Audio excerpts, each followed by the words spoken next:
The escalators don't move anymore. The camera drifts past a dead fountain, a food court with chairs flipped on tables, and a flickering exit sign that hums louder than the air conditioning ever did. At the end of the corridor, a giant faded Macy's logo hangs over locked glass doors like a tombstone for the middle class. This exact building used to be a destination. Families in winter coats, kids sticky with Cinnabon, parents clutching coupons like golden tickets. On Saturdays, this was where you went to feel rich for an afternoon. At Christmas, it was a full-blown production. Animatronic reindeer, a line for Santa that wrapped around housewares, and a piano player doing Silent Night on repeat until his fingers probably went numb. Now it's silent for real. No crowds, no sales, just a 4-story concrete box slowly peeling in the suburbs. So what really happened here? Did everyone just wake up one day and decide, actually, I only shop on my phone now? Was this some random retail apocalypse, an act of God with free 2-day shipping? That's the official story. Blame Amazon. Blame changing consumer preferences. Blame some vague idea of millennials who hate malls and love experiences. However, when you start looking at what actually happened to the department stores you grew up with, the picture gets a lot darker. This doesn't look like a natural death. It looks like a controlled demolition. Not with dynamite, with spreadsheets, with debt. With real estate deals so clever they ended up being kind of stupid for everyone except the people cashing out. Because this is a story of what happens when a place that was built to sell you dresses and dishwashers becomes more valuable as a financial object than as a business. When the building, the land, and the leases are worth more to Wall Street than the customers inside, the clock starts ticking. And once that countdown starts, it doesn't really matter how good the shoe sale is. In the Gilded Age, department stores were literal palaces. Marble columns, chandeliers. People dressed up to go shopping, like it was church with better lighting. Macy's, Marshall Field's, Sears. These weren't just stores. They were stages where middle-class childhood memories were manufactured on demand. Fast forward a century, and those same palaces are hollowed-out anchors in dying malls, worth more as empty land in a hedge fund's portfolio than as a functioning part of town. The sign out front still says a familiar name, but behind it is a maze of shell companies, sale-leasebacks, and private equity funds hunting for yield like it's open season. Behind every giant, going out of business banner, there's a quiet spreadsheet that basically says, "Mission accomplished." The money was already made. The store was just the leftover shell. As we go deeper down this rabbit hole, things will just get crazier and crazier. If every department store in America is dying at once, who's really killing them? How long has this been the plan? And when the last anchor store in town finally goes dark, what exactly moves in to replace the world that disappeared with it? Welcome to the spectacular rise and fall of the American department store, where the real sale happened behind closed doors, and you were never invited. So let's be clear about what you're actually watching. This isn't just a nostalgia reel about Sears catalogs and your childhood trip to see Santa at JCPenney.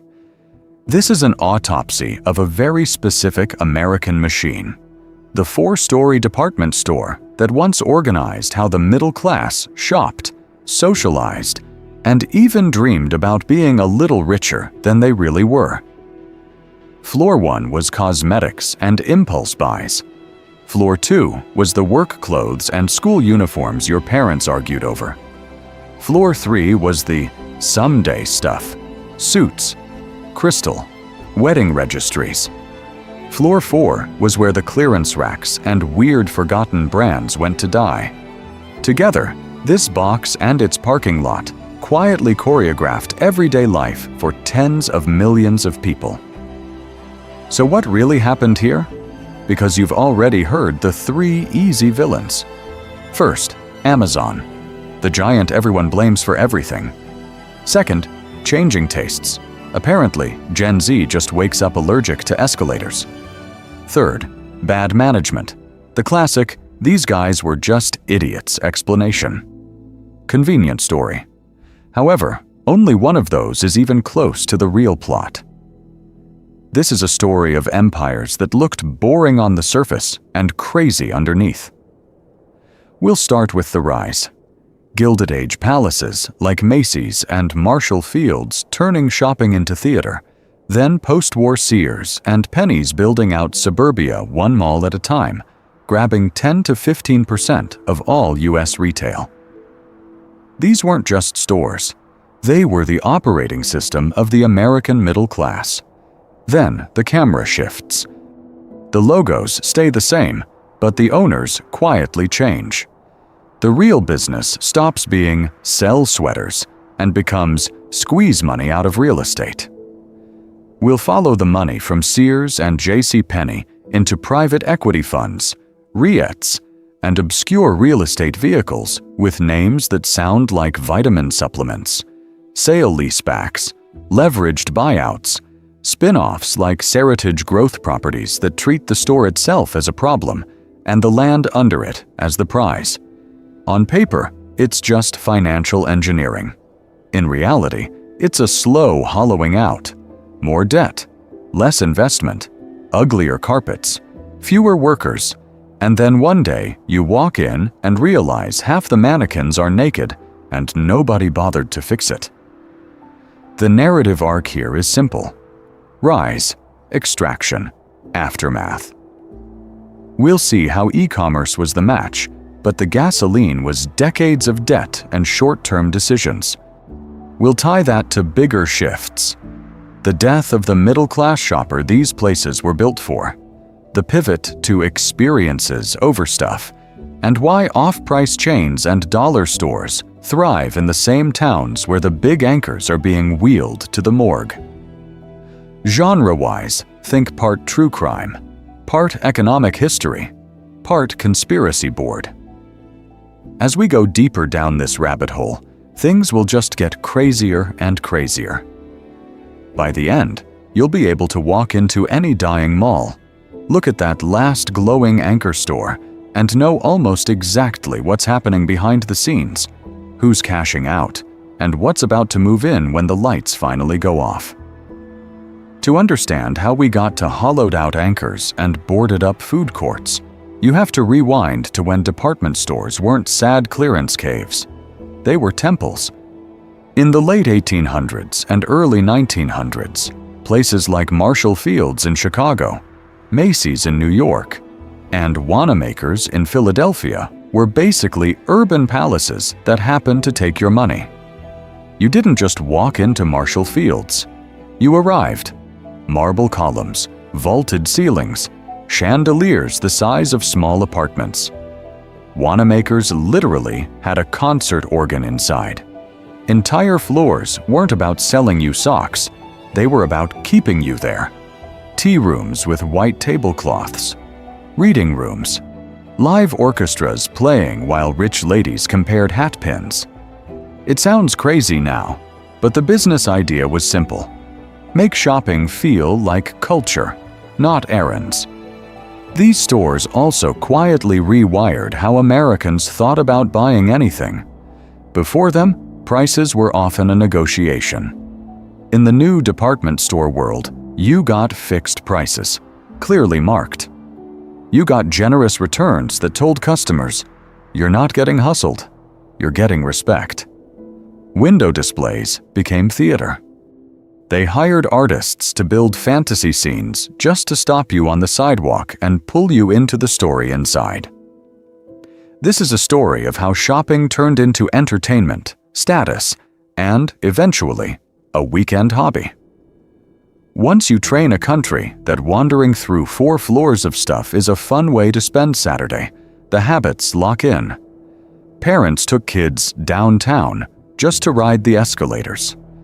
Salespeople became semi-professional friends who remembered your name, your size, your problems.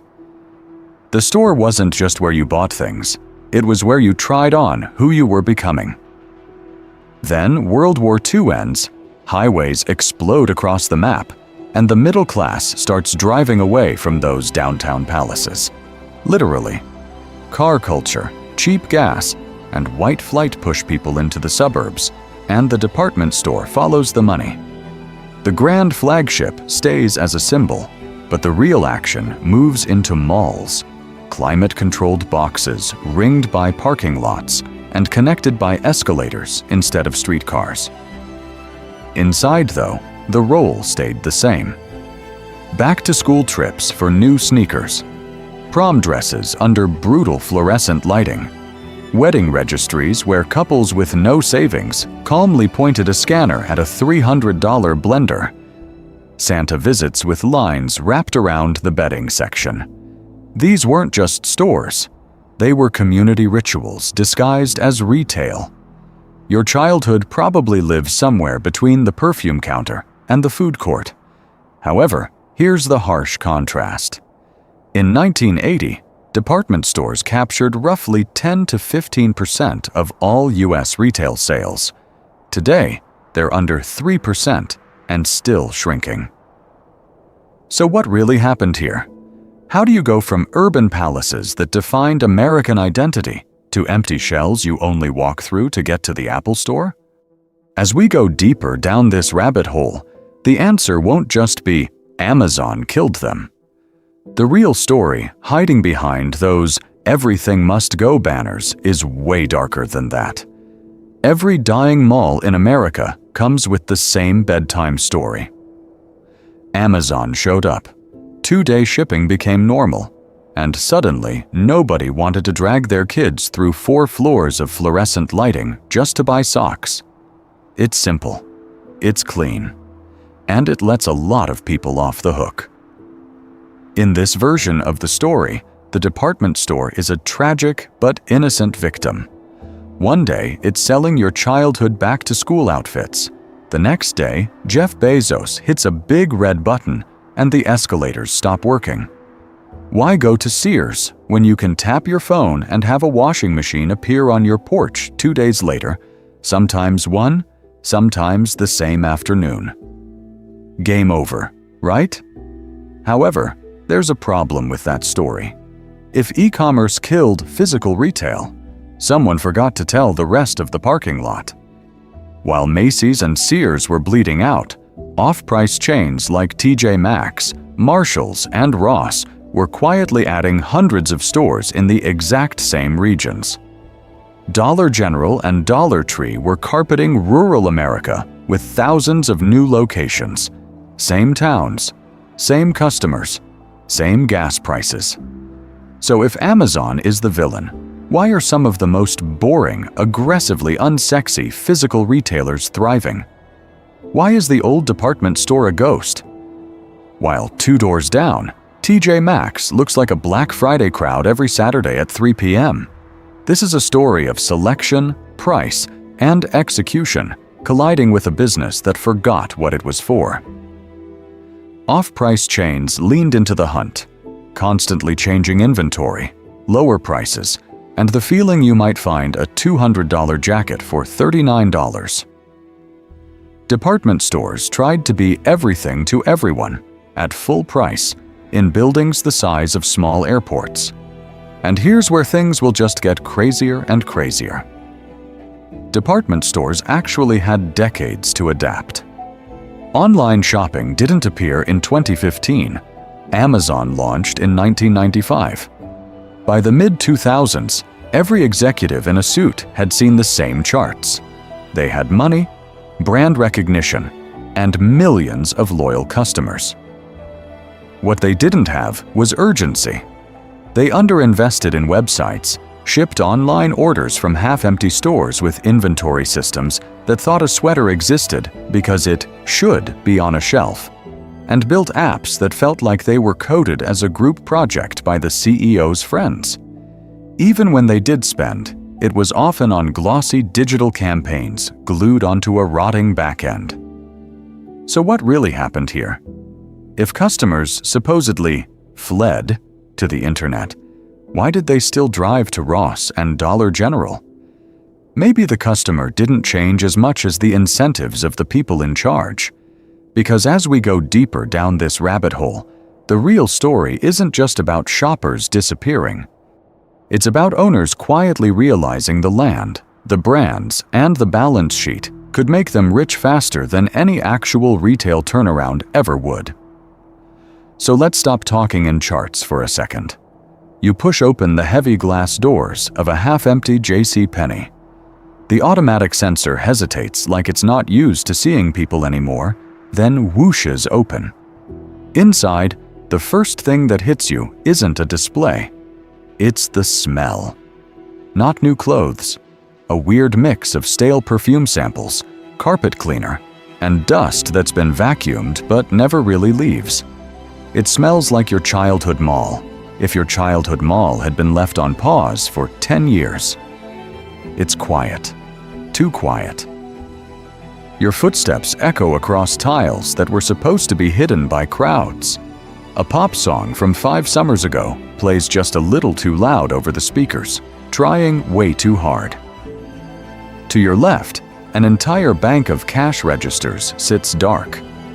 To your right, a single bored cashier leans on the counter, scrolling on their phone, glancing up only long enough to pretend this is normal. You walk past a forest of clearance racks, not one or two. An entire department turned into a permanent 70% off graveyard. Red tags on red tags. Brands you recognize are missing, replaced by house labels with names that sound like someone fed millennial lifestyle into an AI and printed whatever came out. You see a mannequin with no shoes, just plastic ankles, like even the props have started to give up. Look up. A ceiling light flickers in the distance. Another one is just out. The escalator ahead has a handwritten, temporarily out of order sign taped to it, edges curling, ink faded. You can tell it hasn't moved in months, maybe years. How long can something be temporary before it's just the business model? You wander toward what used to be home goods, except half the floor is roped off. Literally, an entire section of the store is dark, closed, and empty. No renovation, no coming soon. Just dead space the company is still paying rent on, pretending it's fine. This is what managed decline looks like when you're standing inside it. None of this is random. The flickering lights are deferred maintenance. The closed-off sections are deliberate inventory cuts. That escalator sign? Cheaper to slap on paper than to call the repair company. These aren't just symptoms of fewer shoppers. They're the physical side effects of spreadsheets somewhere else. Debt payments, lease obligations, and financial targets that say, cut costs first, fix the store never. You catch the cashier on a slow minute, which is every minute. You ask, so how's it going here? They laugh, that tired retail laugh. Honestly, we hear a new rumor every week. They say we're closing, then they say we're not. They cut hours, then tell us to really focus on customer experience. Corporate keeps saying they're investing in the brand. I haven't seen a repair guy in a year. You leave, but that store stays with you. Because this is a story of repetition. Different town, same script. Sears, Kohl's, Macy's, Belk. Hundreds of locations running the same quiet playbook. And as we go deeper down this rabbit hole, things will just get crazier and crazier. Because sometimes the decay isn't a failure at all. In the next section, you'll see how, for the people who really control the money, letting the store die can actually be the plan. So once you realize the decay might be intentional, a really uncomfortable question pops up. What if the store was never the main product at all? In a normal, healthy world, a retailer is a pretty simple business. They buy inventory at one price, sell it at a higher price, and the difference keeps the lights on. You take that margin, pay staff, fix the escalator, maybe add better lighting so the fitting rooms don't feel like a horror movie. You reinvest in new brands, cleaner layouts, better tech at the register, so customers actually want to come back. It's boring. It's steady. It works. That model depends on one thing: treating the store as something you grow, not something you strip. The carpet gets replaced. The bathrooms don't smell like a bus station. The website eventually loads before the heat death of the universe. In that world, the richest people in the story are the ones who can keep customers happy for decades, not the ones who can squeeze the most money out in 5 years and vanish. However, over time, department stores accidentally built something far more tempting than a nice, slow business. They built balance sheets stuffed with gold. Prime urban corners bought in the 1950s and 60s. Huge suburban plots with oceans of parking. Brand names that every parent and grandparent trusted. On paper, these were retail companies. In reality, they were giant piles of valuable land and nostalgia wrapped in fluorescent lighting. And that started attracting a very different kind of friend. Not the merchant who cares where to put the perfume counter. The investor who looks at a 4-story store and thinks, "Why are we wasting this on sweaters when the dirt alone is worth a fortune?" So what really happened here is that the store stopped being the business and started being the collateral. This is where financial engineering walks in, wearing a nice suit and carrying a calculator. Sale-leasebacks, where the company sells its buildings for quick cash, then rents them back at a monthly rate. Spin-offs, where the real estate gets peeled off into a separate company, leaving the retailer as a tenant in what used to be its own house. Leveraged buyouts, where private equity loads the business with debt, using those same stores as the security for the loans. On a spreadsheet, it looks brilliant.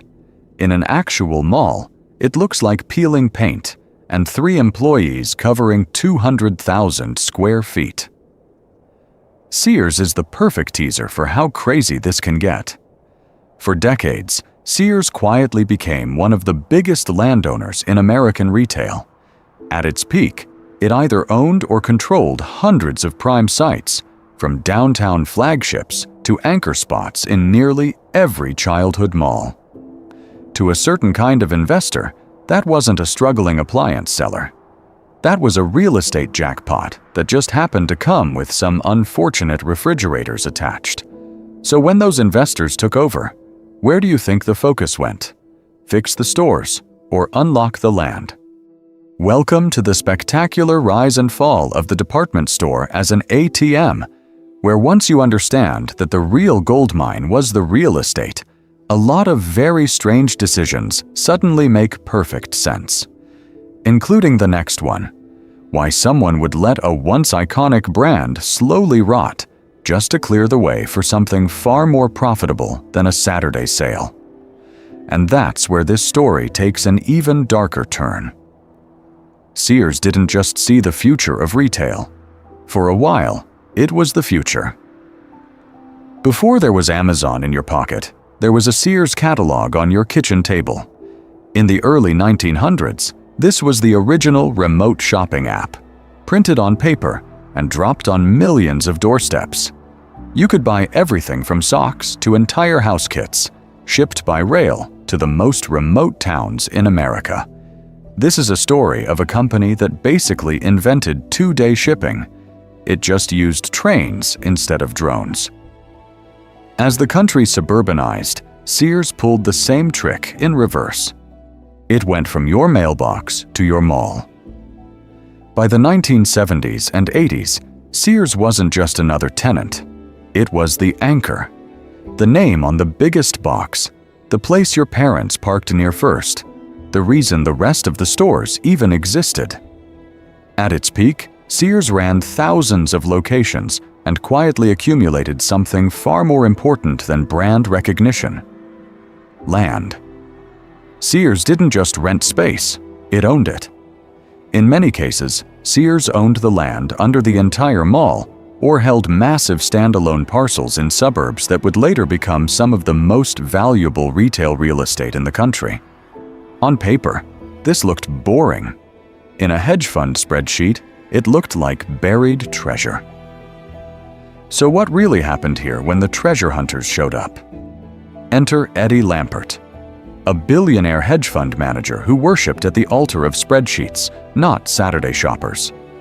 In the early 2000s, he engineered a merger of two struggling chains, Sears and Kmart. The official idea was to build a stronger retailer that could fight Walmart and, later, Amazon. The unofficial idea was simpler: mash together two giant piles of real estate and brands, then control the pieces like a private game of Monopoly. From there, things will just get crazier and crazier. Sears spun off its highly profitable credit card business, handing away a steady stream of money that used to cushion the retail problems. It sold off crown jewel brands like Craftsman, the kind of name people actually still trusted.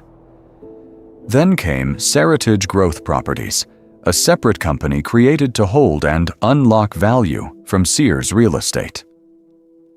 Translation: strip the land out, rent it to someone else, and make Sears pay to occupy what it once owned. Inside the stores, you could see the cost of all this financial genius: peeling paint, empty shelves, broken escalators that stayed broken for months. However, on the balance sheets, everything was working exactly as designed. The assets were being monetized. The land was being repurposed. The business was being slowly hollowed out so the rich guys could walk away with the good parts. Welcome to the spectacular rise and fall of Sears, the Amazon of its time, executed in slow motion. As we go deeper down this rabbit hole, you'll see Sears wasn't a tragic exception. It was a template. Sears didn't just get stripped for parts. It got cloned into a whole new business. And that business was Seritage Growth Properties. In plain English, Seritage was a giant landlord built out of Sears' own skeleton. Technically, it was a REIT, a real estate investment trust, which is a fancy way of saying a company that owns buildings and sends most of the rent to investors. It took control of hundreds of Sears and Kmart boxes, plus the parking lots wrapped around them like a concrete moat. The retail brand was dying. The dirt underneath it was suddenly the star of the show.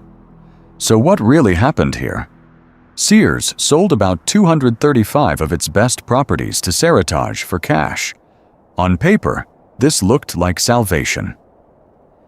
Sears got a pile of money it desperately needed. In return, it agreed to rent those same stores back from Seritage. This is the sale-leaseback move. You stop being the owner, you become the tenant, and you lock in years of rent payments you now have to make, no matter how bad business gets. For a healthy company, that can be a clever way to raise money. For a shrinking department store bleeding customers, it's like taking out a second mortgage on a house that's already on fire. The more sales fell, the heavier those rent checks felt. But for Seritage, those checks were just the appetizer. Here's the crazy part. Built into the deal was a kind of quiet death wish. If Sears shut a store or broke the lease, Seritage didn't lose. It won. Because now that same sad, half-empty box could be chopped up and re-leased at far higher rents, or bulldozed into something shinier. The landlord literally made more money when the original tenant failed. That's not a turnaround plan. That's an exit strategy with extra steps. Take one typical site, a tired Sears anchored to a fading mall, surrounded by an ocean of underused parking.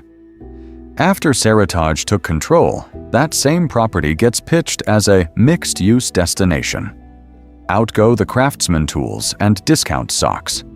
In come a luxury gym, a high-end grocer, a cluster of glossy chains, Maybe some apartments stacked on top. The rent per square foot jumps. The spreadsheet looks amazing. The original workers?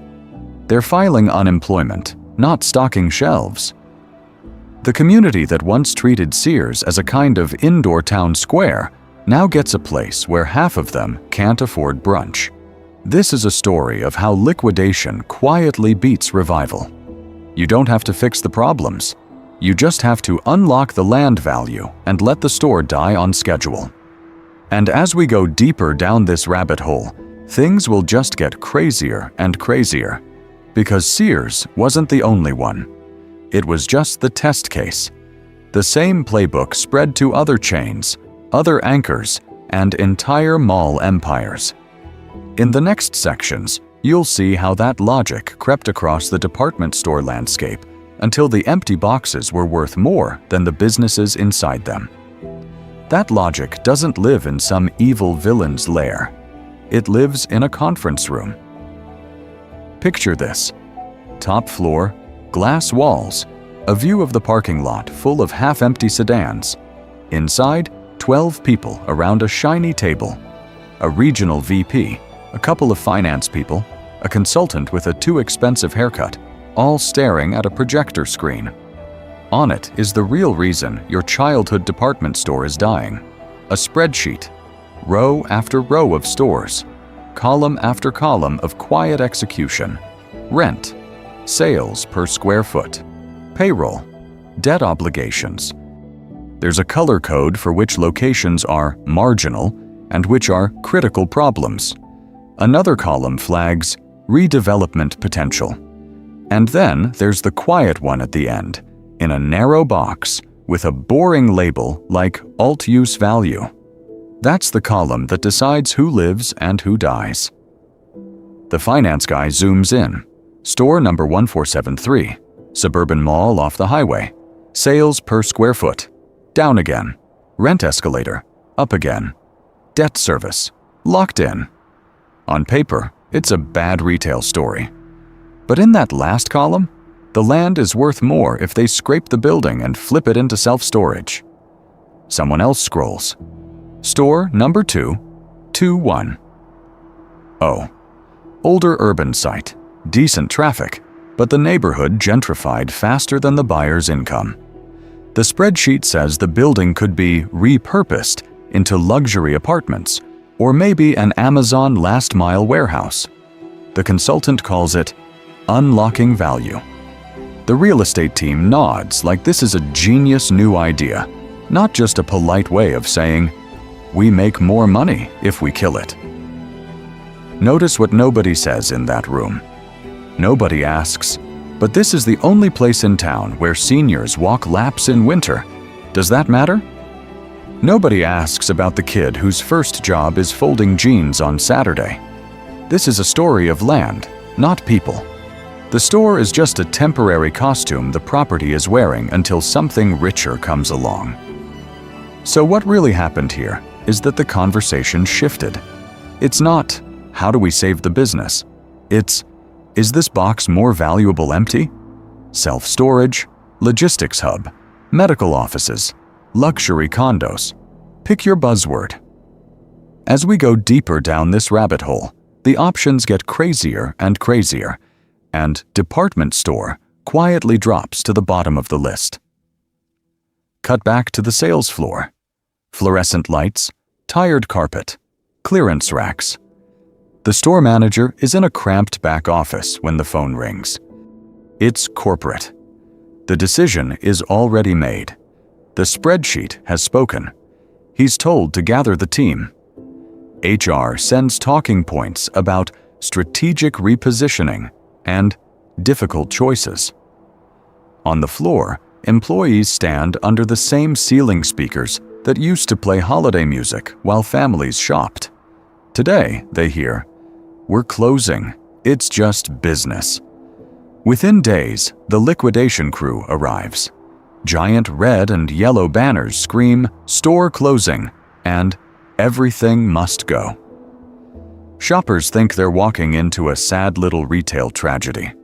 Somewhere else, the real estate group is clinking glasses, excited about a future redevelopment deal that will finally make the numbers look pretty. Welcome to the spectacular rise and fall of the American department store, reduced to a tab in Excel. The next time you see a "going out of business" banner, you're not just looking at a failed store. You're looking at the end of a financial equation, solved in a room you were never invited into. And in that private room, one financial toy kept showing up on the table: the leveraged buyout.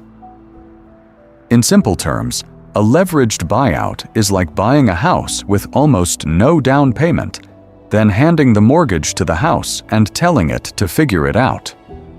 A private equity firm puts in a little bit of its own money, borrows a lot more, buys the business, and then makes that business responsible for paying back the debt.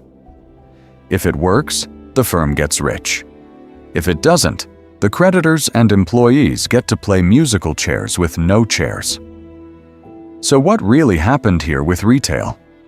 On paper, department stores looked perfect for this game. They had steady cash flows because people kept coming back for towels, school clothes, and perfume. They sat on huge piles of real estate, often owned outright, in prime suburban locations. And they had recognizable brands built over a century of holidays and childhood memories. In other words, predictable money, valuable land, and a logo your grandma trusted. For a deal maker, that's catnip. This is a story of turning that catnip into collateral. Take Neiman Marcus. In 2013, it was bought by Ares Management and the Canada Pension Plan in a deal worth around $6 billion. Most of that was borrowed. Later, they refinanced and layered on even more debt, while spinning off its online jewel, My Theresa, into a separate entity that creditors couldn't easily touch. The stores were left carrying billions in obligations and aging carpet. J.Crew followed a similar script. Bought in a leveraged buyout in 2011, it ended up with roughly $3 billion of debt on a business that sold chinos and cable-knit sweaters. That money didn't go into better e-commerce, nicer fitting rooms, or paying store staff a living wage. It went into interest payments, advisory fees, and clever financial engineering that made the balance sheet look like a Rube Goldberg machine. As we go deeper down this rabbit hole, things will just get crazier and crazier. Because once you've loaded a retailer with that much debt, the priority becomes very simple: pay the lenders. Everything else is optional. So when the air conditioning breaks on the 4th floor, the question isn't, should we fix it? It's, can we still make the coupon payment if we fix it? When the website looks like it time-traveled from 2009, the answer is usually, we'll upgrade it next year. Next year never really comes. The result is what you see on the ground. Fewer employees on the floor, because payroll is one of the only flexible costs left. Dark corners and broken escalators, because maintenance can always be delayed one more quarter. Clearance racks everywhere, because the easiest way to get cash to service debt is to shove product out the door at any price. From the outside, it just looks like bad management. From the inside, it's a spreadsheet doing exactly what it was told to do. Welcome to the spectacular rise and fall of the leveraged balance sheet, playing out under fluorescent lights. So the next time you walk into a shabby, understaffed department store and wonder who messed this up, you have to ask a different question. Are you seeing lazy managers and disinterested workers? Or are you looking at a business slowly being strangled by a deal that was designed to cash out someone you'll never meet?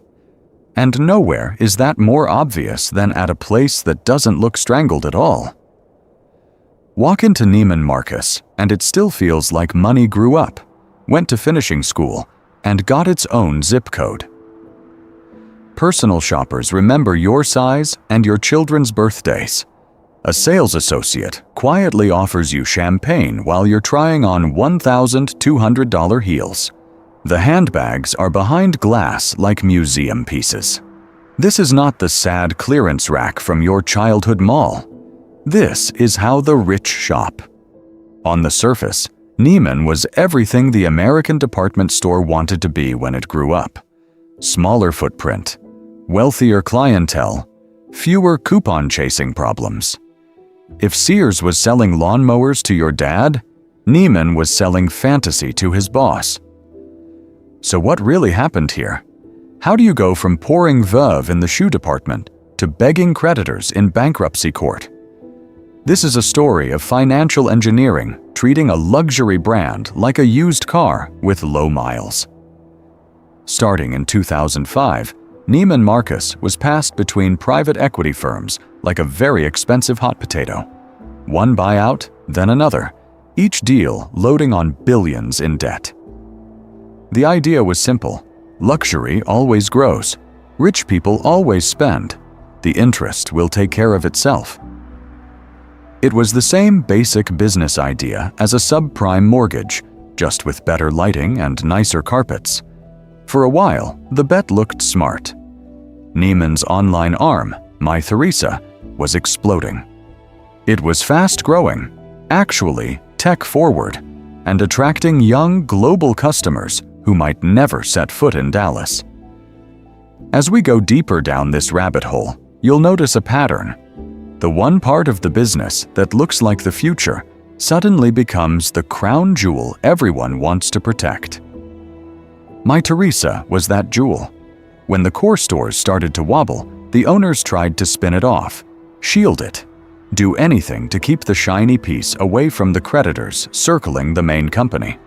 Meanwhile, inside the actual stores, reality was getting ugly. Declining traffic, aging customers, the same high fixed costs as any other department store, giant leases, armies of staff, endless inventory.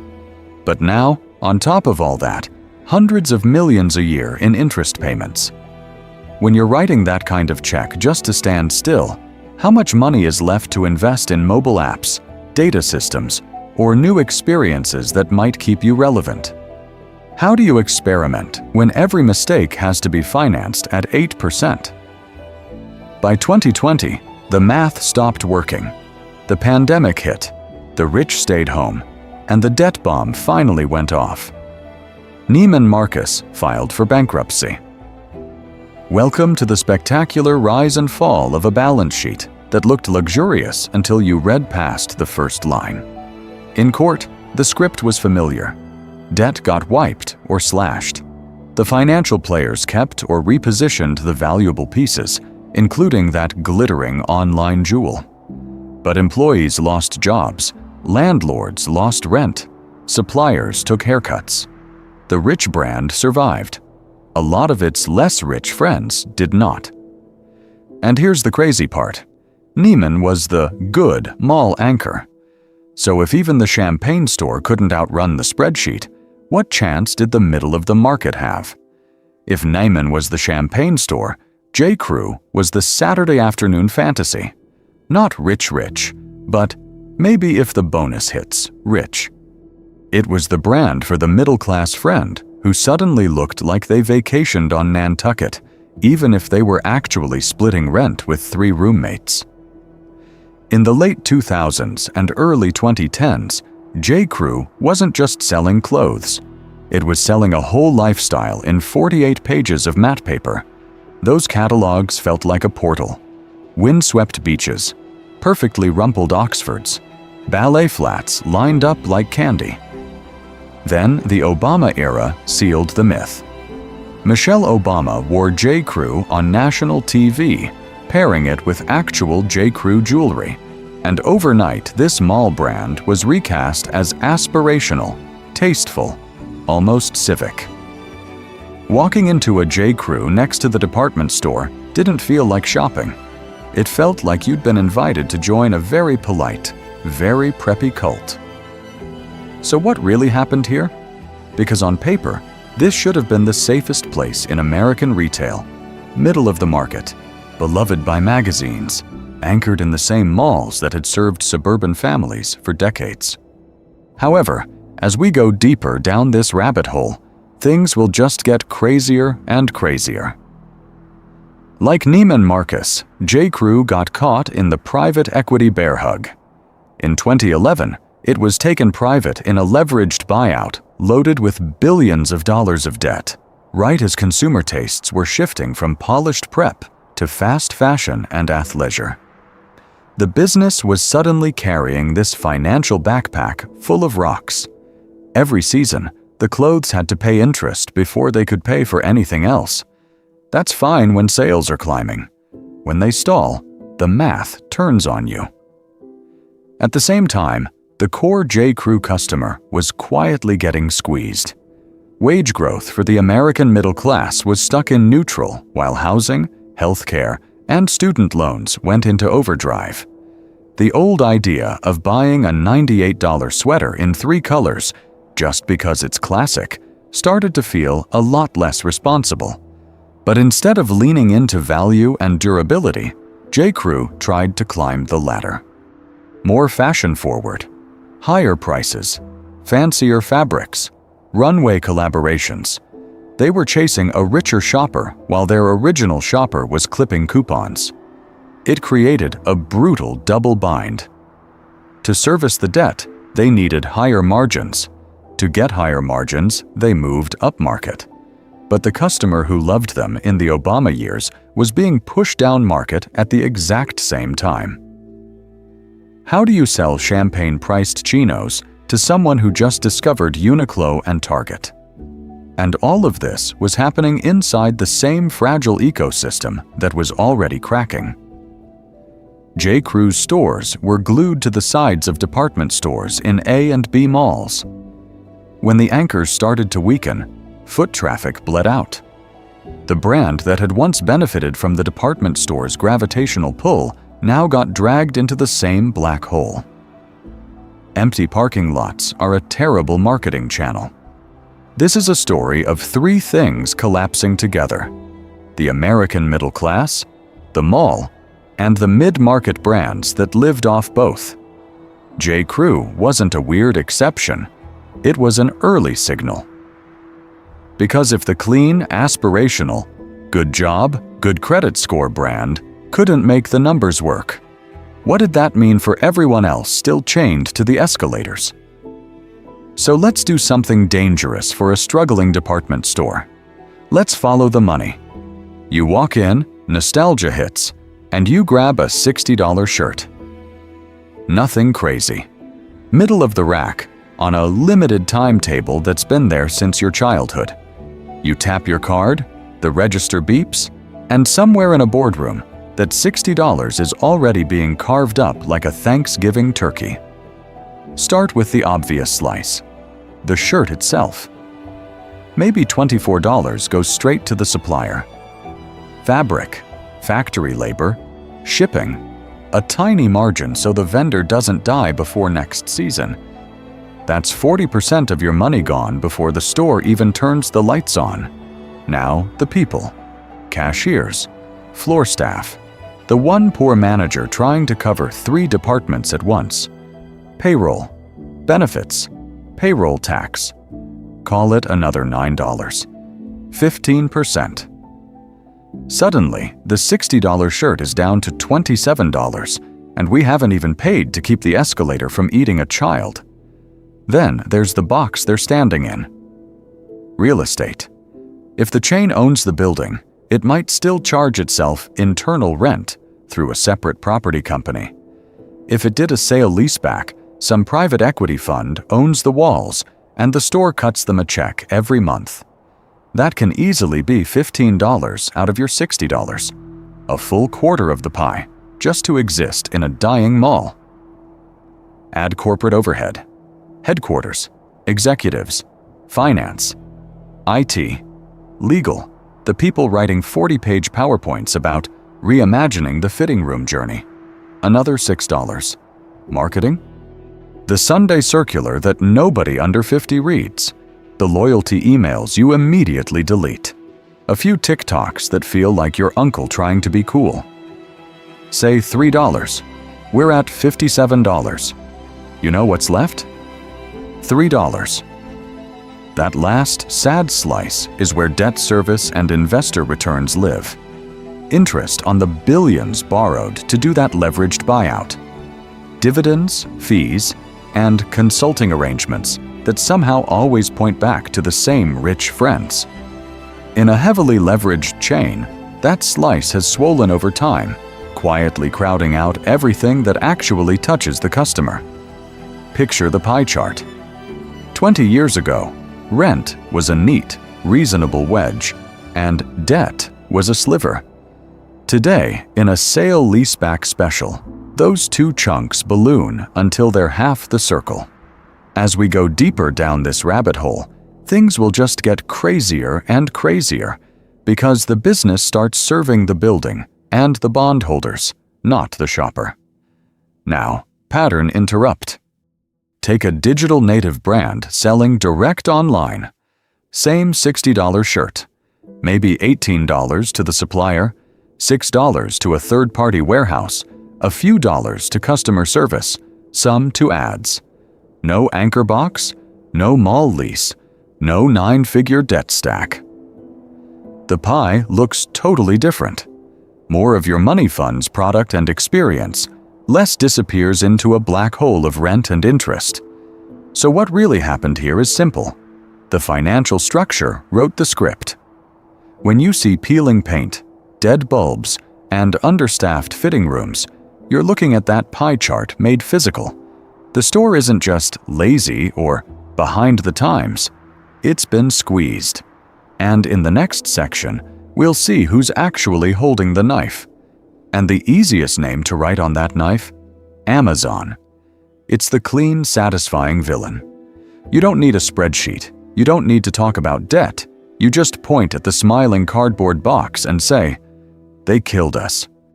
And to be fair, Amazon really did blow up some of the old advantages department stores thought were unshakable. For decades, the pitch was simple. Big selection, decent prices, and you can get it today. Amazon quietly stole all three. 2-day shipping became 1 day, then same day. Endless aisles became literally endless scroll. And that secret little game where a buyer in a back office decided what a sweater was worth? That died the moment customers could check 10 other prices on their phone while standing under the fluorescent lights. So what really happened here is that Amazon exposed how fragile the model already was. When you're paying mall rents, union wages, and carrying 4 floors of inventory, you cannot win a race to the bottom on price against a warehouse in Kentucky and a robot army. However, that's only half the story. Because inside the boardroom, the Amazon effect turned into something else. A get-out-of-jail-free card. Stores that had been underinvested for 20 years, chains that had loaded themselves up with rich, fee-generating debt, suddenly had a beautifully simple explanation for every problem. Sales down? Amazon. Customer complaints? Amazon. That crazy sale-leaseback deal that stripped the company of its real estate and handed the money to private equity friends. Don't look at that. Look at Jeff Bezos. It became a script. Close 150 locations that were inconvenient on the balance sheet. Call it a digital transformation, and blame the closures on online shopping instead of the fact that those leases were underwater anyway. Investors heard Amazon and nodded. Local news heard e-commerce pressure and shrugged. Behind the scenes, the math on those closures was quietly very attractive, and the fear of Amazon was useful outside the boardroom too. When a chain sat down with landlords, they'd say, "Look, the internet is killing us. We need a rent break or we're gone." With employees, it was, "We have to cut hours to compete with online." With city councils, it was, "Give us tax breaks or you'll have another dead anchor because of Amazon." The threat of the big bad website became a bargaining chip to squeeze concessions out of everyone else. Here's the ironic twist. While department stores were blaming Amazon for emptying their floors, Amazon was quietly moving into those same boxes. Old Sears and JCPenney anchors got carved into fulfillment centers, last-mile hubs, or even Amazon Fresh and Whole Foods locations. The corpse of the old model literally became infrastructure for the new one. So this is a story of Amazon as accelerant, not sole executioner. It sped up a fire that was already burning and then bought the ashes.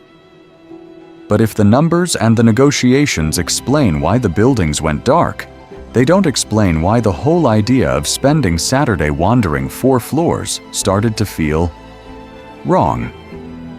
As we go deeper down this rabbit hole, we have to talk about culture, childhood memories, and a middle class that doesn't shop the way it used to. And that's where things will just get crazier and crazier. The weird part is this: department stores didn't just randomly start dying. They were built into a geography that was already on a timer. Right after World War II, the center of gravity in American life snapped. Highways carved through cities, GI Bill money flowed, and millions of mostly white families bolted for the suburbs.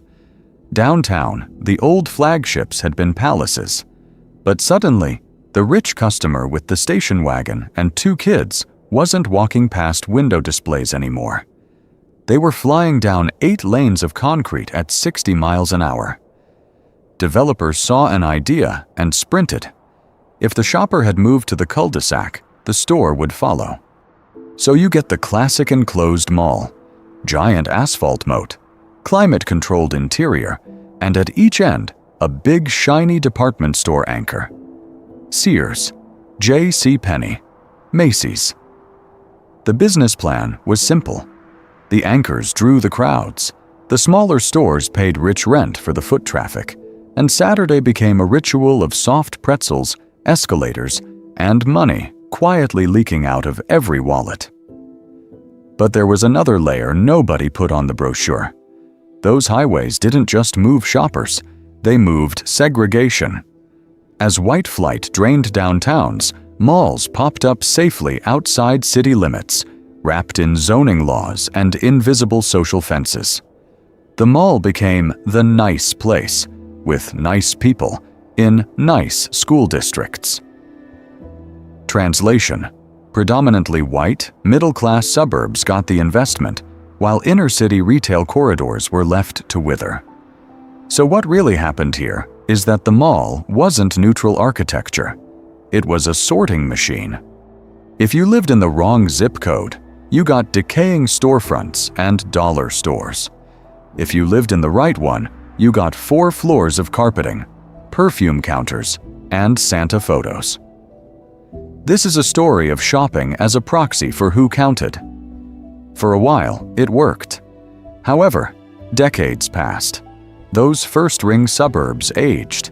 The kids who'd hung out at the food court grew up, moved farther out, or moved back into gentrifying cities. Immigration reshaped entire metro areas. The nice suburbs diversified, incomes polarized, and suddenly that one regional mall wasn't the unquestioned social hub anymore. Did you really need to drive 25 minutes just to buy socks when you could click twice on your couch? Online shopping didn't kill the mall by itself, but it broke the spell. You didn't have to accept whatever the anchor happened to stock. You could hunt for price, size, and style across the entire internet. And once that habit set in, the old model of one giant box curating your life started to feel dated. There was another problem quietly loading in the background. America went on a mall-building binge in the 1980s and 1990s. Developers overbuilt so hard that the US ended up with far more retail square footage per person than almost any other rich country. It was like assuming every town deserved its own mini Las Vegas Strip, then acting shocked when half the neon went dark. Department stores were the keystones in this overextended suburban arch. Their leases, their logos, their credit cards, their childhood memories held the whole structure together. As we go deeper down this rabbit hole, you can see what happens when the keystone starts to crack. One anchor closes, foot traffic drops, smaller tenants bail, vacancy creeps, and suddenly the regional shopping destination is a dead mall video on YouTube. And here's where things will just get crazier and crazier. Because when the building started to fail, a different kind of player showed up. Not the family-owned retailer, the spreadsheet. When the spreadsheet showed up, it found something very specific to feed on. 4 floors and an escalator built for a customer who doesn't really exist anymore. Traditional department stores were designed like a diagram of the American dream. Not Fifth Avenue rich on the top, not basement bargain chaos on the bottom, but this big, comfortable middle in between where a teacher, a mechanic, and a mid-level office guy could all swipe the same card and feel fine about it. You went to Sears or JCPenney because it was nice, but not, I should check my credit limit. Nice. This is a story of a business model that only works when the middle class is thick, confident, and spending. For decades, that was the case. Wages rose with productivity, a single income could cover a mortgage, and health insurance didn't feel like a second rent payment. A Saturday at the mall was just what you did with friends, not a financial decision. Then the math changed. Wages flattened out. Housing in big metros went crazy. Healthcare and prescription costs climbed. Student debt quietly turned into a second childhood for the bank, except this time you pay the allowance. So what really happened here is simple. The broad middle that department stores were built around got squeezed from both sides. If you still had money, you were nudged up. Luxury brands, aspirational boutiques, treat yourself. Purchases that Instagram would actually notice. If you were struggling, you were shoved down. Dollar stores, off-price chains like TJ Maxx and Ross, fast fashion where a shirt costs less than lunch. The middle floor of the retail escalator started emptying out. Department stores panicked. Instead of picking a lane, they tried to be all lanes at once. Macy's added luxury corners with designer bags and $300 sweaters. 10 steps away, you'd find a clearance jungle where everything was 60% off, plus another 30 with the right coupon, plus friends and family if you said the magic words at the register. Was this a rich person store or a coupon Olympics? Even the employees weren't sure. Chains like JCPenney basically turned couponing into a religion. There were doorbusters, early bird specials, one-day-only sales that mysteriously happened every weekend. The constant promotions weren't a clever marketing idea. They were a desperate life support system for a shrinking, price-sensitive middle-class shopper who needed to feel like they were winning just to justify buying socks. As we go deeper down this rabbit hole, things will just get crazier and crazier. Because when your entire building is wired to serve a stable middle that's vanishing, you really only have 2 choices: mutate into something new or die fast and clean. Most department stores picked a third option. They chose slow, managed decline, where the real money wasn't in selling sweaters anymore. It was in what you could quietly strip out of the corpse while the escalator still moved. So let's slam the brakes for a second and do something weird. Instead of another chart about debt loads and sale leasebacks, imagine a middle-class family from 1985 walking through a portal in the middle of their local mall. One second, they're in front of a glowing, carpeted temple of retail. Glass doors polished, mannequins in coordinated outfits, the kind of place your mom told you to wear nice clothes to. The next second, they step out into the same anchor store's 2024 version. In their heads, They know exactly how this is supposed to work. There should be a woman at cosmetics who somehow knows your name and your shade. A guy in suits who can eyeball your dad and say, 42 regular, like a party trick. Curated displays that tell a little story. Back to school, spring wedding, your first real job. Maybe there's a pianist near the escalator playing light jazz, making the whole thing feel a little rich, a little aspirational. That was the business idea, shopping as an occasion. You didn't just buy a dress, you went to the dress department. You didn't just grab a toaster, you had a sales associate explain the good one, then they walked you to the registry counter. This is a story of a building that knew exactly who it was serving. The solid, pay with a department store card middle. Now watch their faces as they actually look around. The piano? Gone. In its place, a wobbly cardboard display of air fryers on doorbuster pricing. The gift wrapping station? Also gone. You want a bow? You can dig through a plastic bin near the checkout. Where there used to be open sight lines and one big coherent brand, there's a maze of mini shops.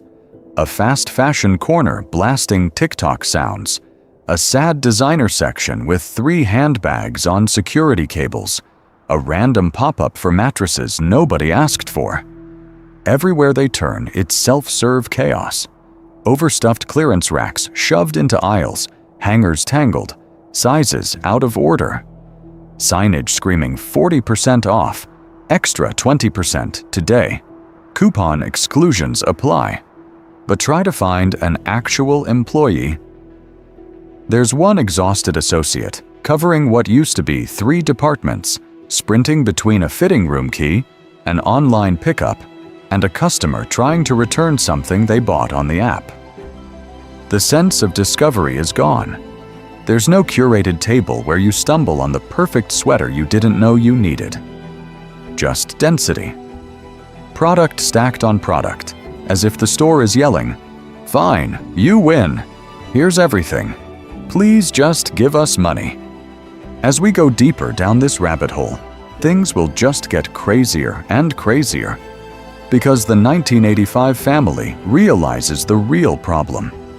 The store has no idea who it's for anymore. Is this place chasing bargain hunters who should really be at TJ Maxx? Influencer kids who already moved on to digital-first brands and resale apps? Aging loyalists still clutching paper coupons like relics from their childhood? The signage says value.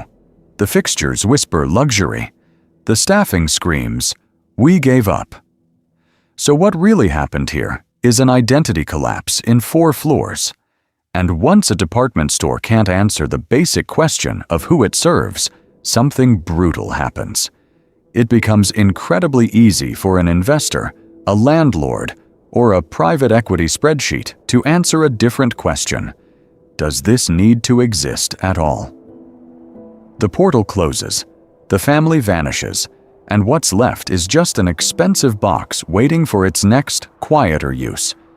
So while the old anchors were arguing about carpet colors and coupon mailers, an entirely different kind of store slipped in through the side door. Fast fashion didn't just compete with department stores, it rewired the customer's brain. Chains like H&M and Zara looked at the traditional 6 to 9 month buying calendar and basically said, "That's cute." They were turning runway ideas into mall racks in a matter of weeks, sometimes days, selling a new micro-trend before a department store buyer had even finished their PowerPoint.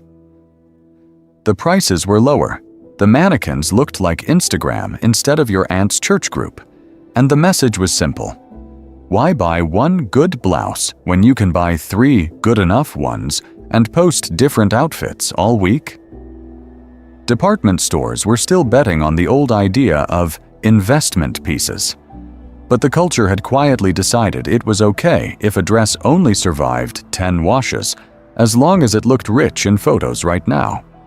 So what really happened here is that the core promise of the department store, curated taste, seasonal collections, a little bit of aspirational luxury, was undercut by a business that said, "We'll give you the same feeling, faster and cheaper, and we'll change the whole store next Thursday." Then came the off-price hunters, TJ Maxx, Marshalls, Ross. These places trained an entire generation to treat shopping like a low-stakes casino. You walk in, you don't know what's on the racks, and if you dig hard enough, you might find a $200 brand name jacket for $39.99. It's chaos. It's messy. It's kind of fun. And once people got hooked on that treasure hunt dopamine, walking into a neatly organized department store with predictable brands and predictable 30% off signs felt boring. Why pay the suggested price when you now know, deep in your soul, that somewhere out there the same thing is quietly hanging on a clearance rack for half the money? At the same time, the culture itself was shifting. For decades, the American middle class was trained to express success by owning stuff: the good couch, the formal china, the department store suit. But as wages stagnated and student loans ballooned, people started asking a different question. If I only have a little discretionary money, do I really want to park it in another pair of slacks? Travel, dining, streaming subscriptions, concert tickets, digital skins in games. Experiences and pixels were suddenly competing with physical goods on the same credit card statement. This is a story of a society that decided memories and screens were a better flex than another sweater. Department stores saw this and tried to bolt on experience like it was an accessory. Coffee bars appeared next to handbags, pop-up Instagram museums, in-store DJs, runway events that felt like someone's marketing internship got out of hand. However, most of it felt like what it was: decoration layered on top of a confused product mix and stale pricing. The experience wasn't the point of the business. It was a bandage on the problems. And as we go deeper down this rabbit hole, things will just get crazier and crazier.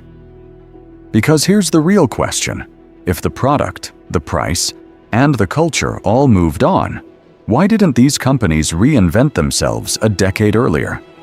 Unless, behind the mannequins and the markdowns, something else was quietly steering the ship. Behind the mannequins and the markdowns, something else really was steering the ship. And it wasn't a bold plan to reinvent retail. It was a calculator staring at a stock chart. On paper, these companies talked like startups. Flip through a decade of annual reports, and you'll see the same greatest hits: innovation, omnichannel, customer-centric transformation. It sounds rich with big ideas. However, follow the money and a different story shows up. Year after year, far more cash went into dividends, share buybacks, and interest payments than into ripping out fluorescent lights, rebuilding fitting rooms, or overhauling inventory systems. The press release said, "Digital reinvention." The budget said, "Keep the stock price calm and the lenders quiet." This is a story of incentives doing exactly what they were designed to do. The average CEO knew they might only have, 4 or 5 years in the chair? Activist investors weren't sending them inspirational quotes about long-term vision. They were sending letters demanding, "Unlock shareholder value by next quarter." So what really happened here is simple. Anything that paid off in 10 years was fantasy. Anything that bumped earnings this year was strategic. Close a few stores, cut payroll, borrow a little more, buy back shares, declare victory. You can see it in the tech too. If you ever tried to use some of these omni-channel experiences, it felt like time travel. Clunky websites that looked stuck in 2011. Mobile apps that crashed when you tried to filter by size. Buy online, pick up in store. Systems where the order went into a back-office printer that someone checked twice a day, if you were lucky. It all felt bolted on, not built in. Like the business was cosplaying as Amazon, but on a clearance rack budget. The crazy part is, they talked about these projects like they were moonshots. In reality, the digital team might get a fraction of what the company was quietly handing out in dividends. Friends inside some of these chains described innovation labs that were basically a couple of people in a sad corner testing an iPad kiosk while the real money went to servicing debt that never should have been there in the first place. Because once the balance sheet is loaded with leverage, or you've sold off your prime real estate in sale-leaseback deals, the game changes. Those beautiful flagship buildings from your childhood. They're now someone else's asset, and you're just a tenant praying the rent doesn't go up. Strategic options shrink overnight. You're not reinventing the model anymore. You're managing the decline in slow motion and calling it a turnaround. And as we go deeper down this rabbit hole, things will just get crazier and crazier, because you can see the end game just by walking through a mall. Look at what's moved into the old anchor spaces. Look at who's actually thriving in the carcass. What's moved in isn't just random, it's a pattern. And that pattern tells you exactly who won the slow-motion collapse of the American department store. While Macy's and Sears were ripping down grand opening banners and replacing them with store closing signs, a different set of chains was quietly doing the opposite. Between 2016 and 2021, U.S. department stores shut down thousands of locations. In the same window, off-price chains like TJ Maxx, Marshalls, and Ross added hundreds of new stores and kept ringing up record sales. Same country, same shoppers, completely different outcome. So what really happened here? Off-price didn't reinvent shopping. They just stripped out everything that made department stores expensive and slow. No grand piano, no chandeliers, no 4 floors of carefully merchandised lifestyle vignettes. You get concrete floors, fluorescent lights, and racks of brand-name clothes that look like a yard sale if the yard sale actually made money. The business model is brutally simple. Off-price buyers wait until brands and department stores screw up their own inventory planning. Too many red coats? Wrong fabric for the season? Factory made 50,000 extra units because someone's spreadsheet was feeling optimistic. Off-price chains swoop in, buy that excess at a steep discount, and throw it on a rack. Opportunistic buying instead of betting the house on long forecasts. Shorter leases, cheaper build-outs, lower payroll. Their fixed costs are a fraction of a multi-floor flagship, but they still get the same shopper walking in with a credit card and a need for pants. Outlet centers pulled a similar move, just at real estate scale. As traditional malls started to hollow out, developers didn't give up on the idea of drive somewhere and wander around for 3 hours. They just moved it down market. Outlet malls and discount centers popped up off highways and on the edges of the same trade areas where the old enclosed malls were dying, promising the same brands but with giant red 40% off signs baked into the architecture. Was it really factory direct and special? Often no. But the story was powerful. You're smart. You're getting the insider deal. For a price-sensitive middle class, that was enough. And then there were the dollar stores. While department stores and even big box chains quietly retreated from rural towns and low-income neighborhoods, Dollar General, Dollar Tree, and Family Dollar went on a land grab. By the early 2020s, Dollar General alone had over 18,000 locations, often becoming the de facto general store where the old regional department store used to be.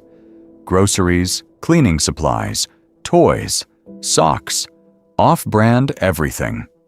Not glamorous, but open.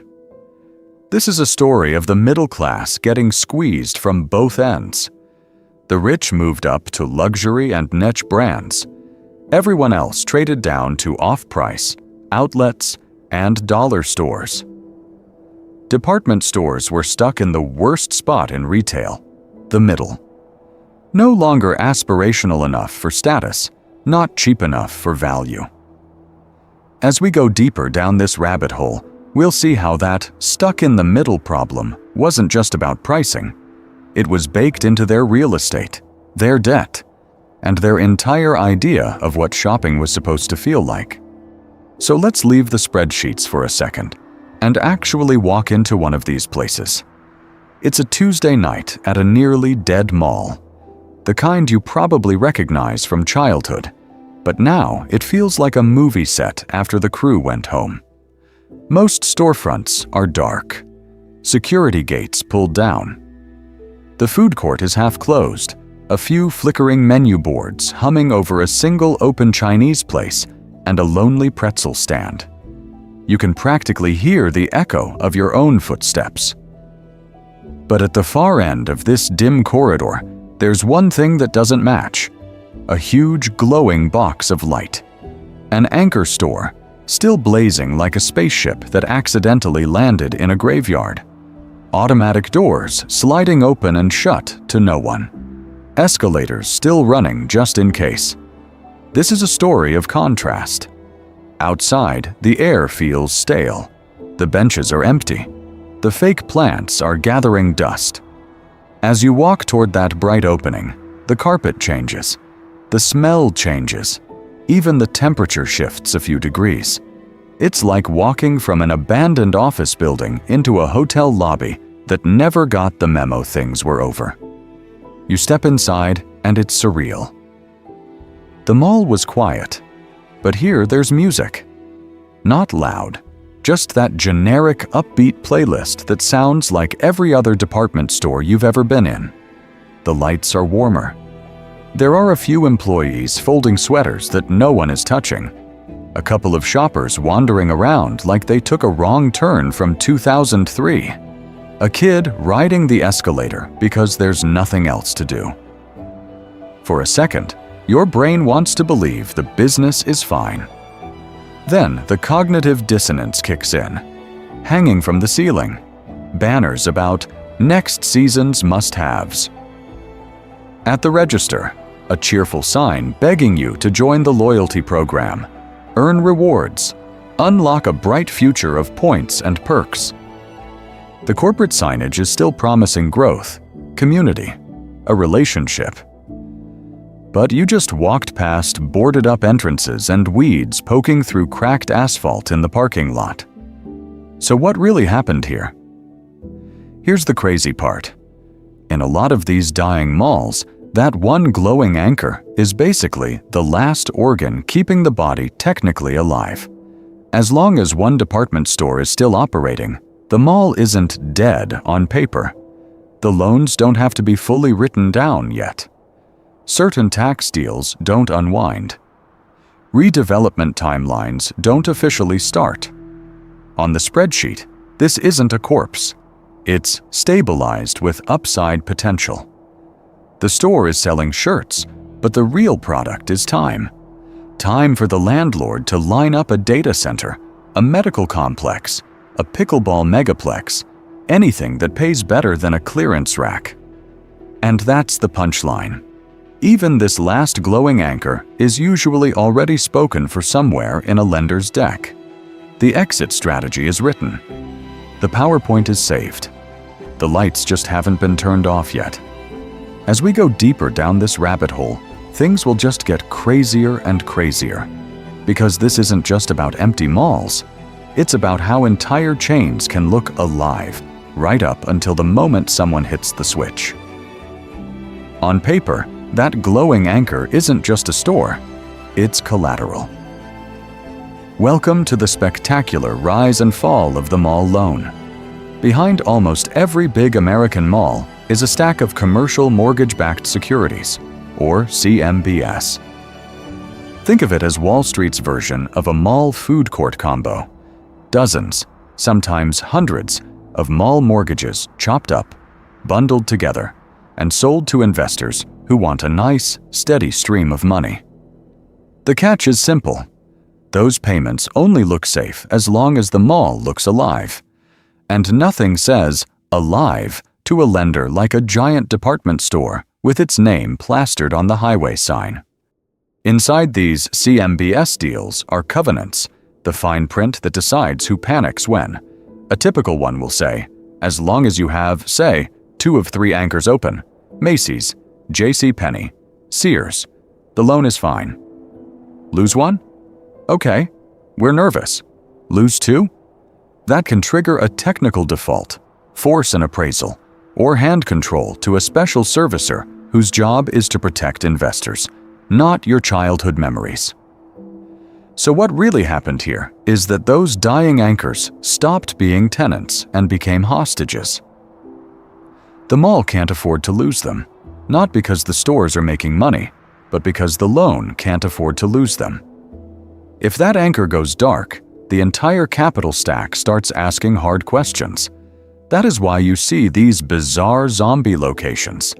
A Sears that has lost 90% of its value is still limping along in a half-empty mall, selling lawnmowers to no one because closing it might blow up a $200 million CMBS deal. As we go deeper down this rabbit hole, the priorities get crazy. The business on the ground is dying, but the spreadsheet in New York still looks fine. Behind the scenes, it turns into hostage negotiations with better suits. Mall owners quietly beg anchors to stay. Rent reductions, free years, cash for renovations, whatever keeps the sign lit a little longer. Department stores push back with co-tenancy clauses. If other anchors leave or occupancy drops below a threshold, they can slash rent or walk away entirely. Everyone is using the threat of leaving to extract just enough money or time to survive the next quarter. This is a story of extending the illusion. Keep the anchor alive until you can roll over the loan, restructure the debt, or line up a shiny redevelopment pitch about apartments and pickleball courts. Nobody is trying to fix the department store. They're trying to manage the corpse. But once the CMBS clock finally runs out and the financial engineering is unwound, the question is no longer how to save the store. It's much colder. What do you do with a dead 200,000 square foot box? And who actually gets to decide whether it becomes a church, a call center, or just rubble? And that's where the vultures land. The moment a department store is officially declared dead, a different kind of business moves in. You see the giant red, "Everything must go" banners and think chaos. Behind those banners, it's clockwork. There are specialized liquidation firms whose entire job is to choreograph the last 8 to 12 weeks of a store's life, like a touring Broadway show that only plays funerals.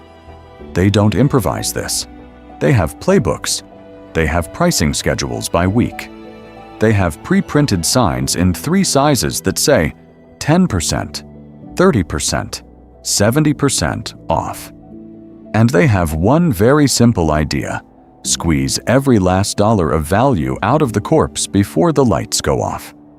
So what really happened here is that going out of business stopped being a tragedy and quietly became a repeatable revenue stream. Here's how it usually works. The liquidator doesn't just help the retailer sell through inventory. They often buy it upfront at a steep discount, maybe 10 or 20 cents on the dollar, depending on how desperate the situation is. From that moment on, the merchandise is theirs. The name on the door is just a costume they're renting. And because their job is to move product, not protect a brand, things will just get crazier and crazier as the weeks go on. Discounts creep up on a set schedule. No coupons. All sales final. They'll even truck in extra goods from other failed chains or overstock warehouses and dump it on the floor, selling it under the same sad banner. That last chance Calvin Klein sweater might have never belonged to this store at all. It's just a prop in the final act. Meanwhile, nothing is sacred. The racks are for sale. The mannequins are for sale. The shelving, the cash wraps, the jewelry cases, the photo studio lights, the break room fridge. If it's not bolted down, it gets a sticker. If it is bolted down, someone shows up with tools. Behind the scenes, separate brokers are quietly marketing the real estate to gyms, call centers, churches, pickleball, whoever will pay.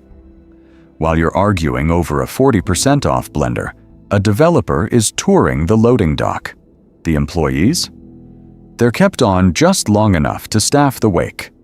Hours get cut. Benefits disappear.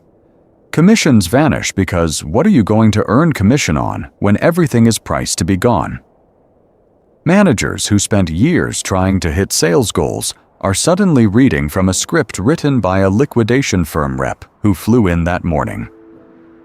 And once you've seen one of these, you start to notice the pattern everywhere. Same signs, same slogans, same fake urgency, same sad, half-empty cosmetics counters. This is a story of industrialized failure, a standardized endgame that can be rolled out in any dying mall in America on 30 days' notice. As we go deeper down this rabbit hole, the crazy part is not that these stores are closing. It's who actually makes money on the way down, and what that tells you about who they were really built to serve in the first place. Behind every sad, sagging, store-closing banner, someone is popping champagne. Not in the parking lot, on a Zoom call, with a spreadsheet. This is the unsettling part. Every time you drive past a dead anchor, somewhere, on some laptop, that red "Going Out of Business" sign shows up as a green cell that says, "Target IRR achieved."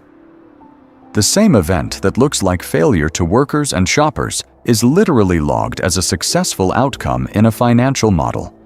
Because in this version of the story, the store was never really the product.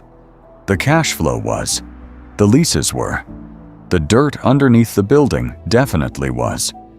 And when the business finally collapses under the weight of all that, a different set of players quietly steps in to collect. Start with the landlord. That empty Sears in your childhood mall? On paper, it might be more valuable as a redevelopment site than as a struggling department store.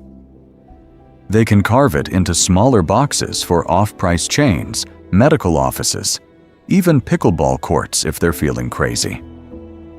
The old 4-floor temple to the middle class becomes a Frankenstein mix of dentists, discount shoes, and a gym, and the rent roll goes up. Then you have the liquidators. These are the professional vultures of retail. They don't care about brand heritage or community memories.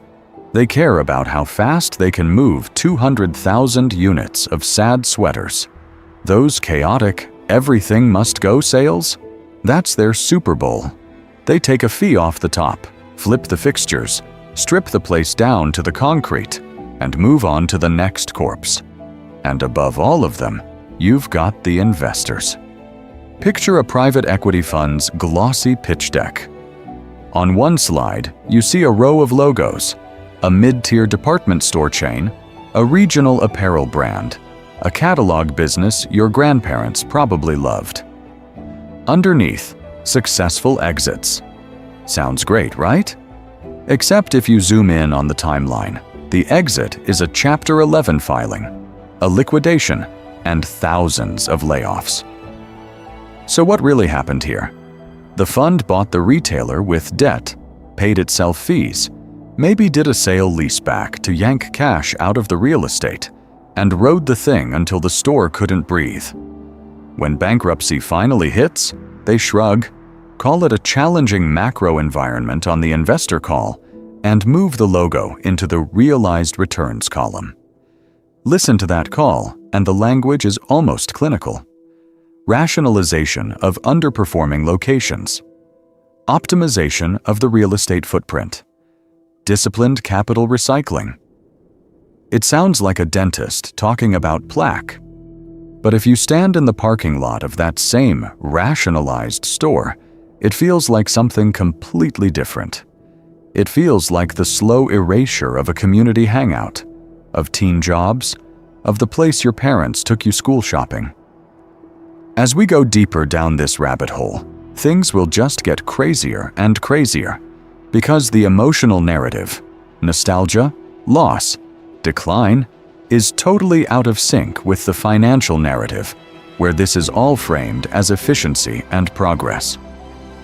Welcome to the spectacular rise and fall of the American department store, where the fall keeps showing up as a win for the right people.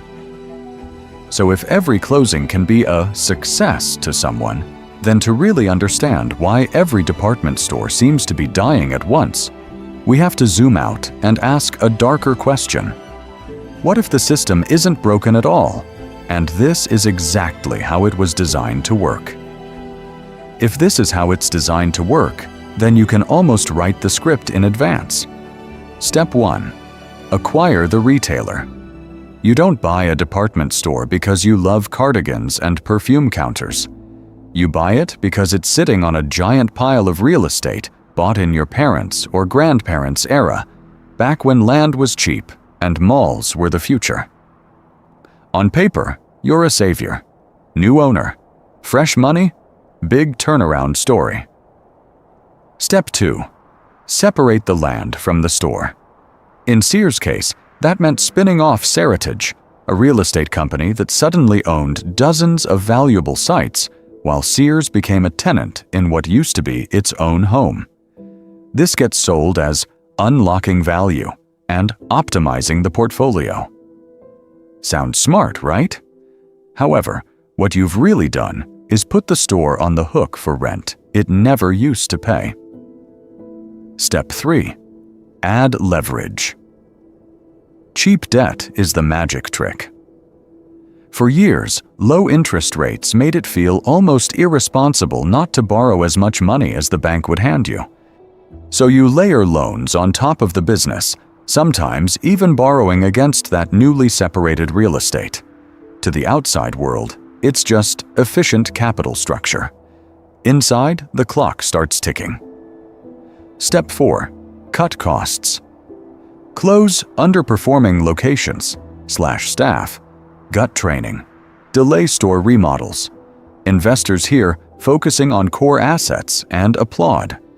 Customers see fewer employees, messier racks, dead escalators. But hey, the quarterly numbers look better for a while, so who cares if your childhood mall suddenly feels like a ghost town with a perfume counter? Step 5. Delay real reinvestment. You talk about omnichannel, experience, and digital strategy on earnings calls, but the carpets are still stained, and the website feels like it was coded by someone's friends during a high school group project. Every dollar you don't put back into the store can go to interest, dividends, or buybacks. It's framed as discipline. In reality, you're eating the seed corn.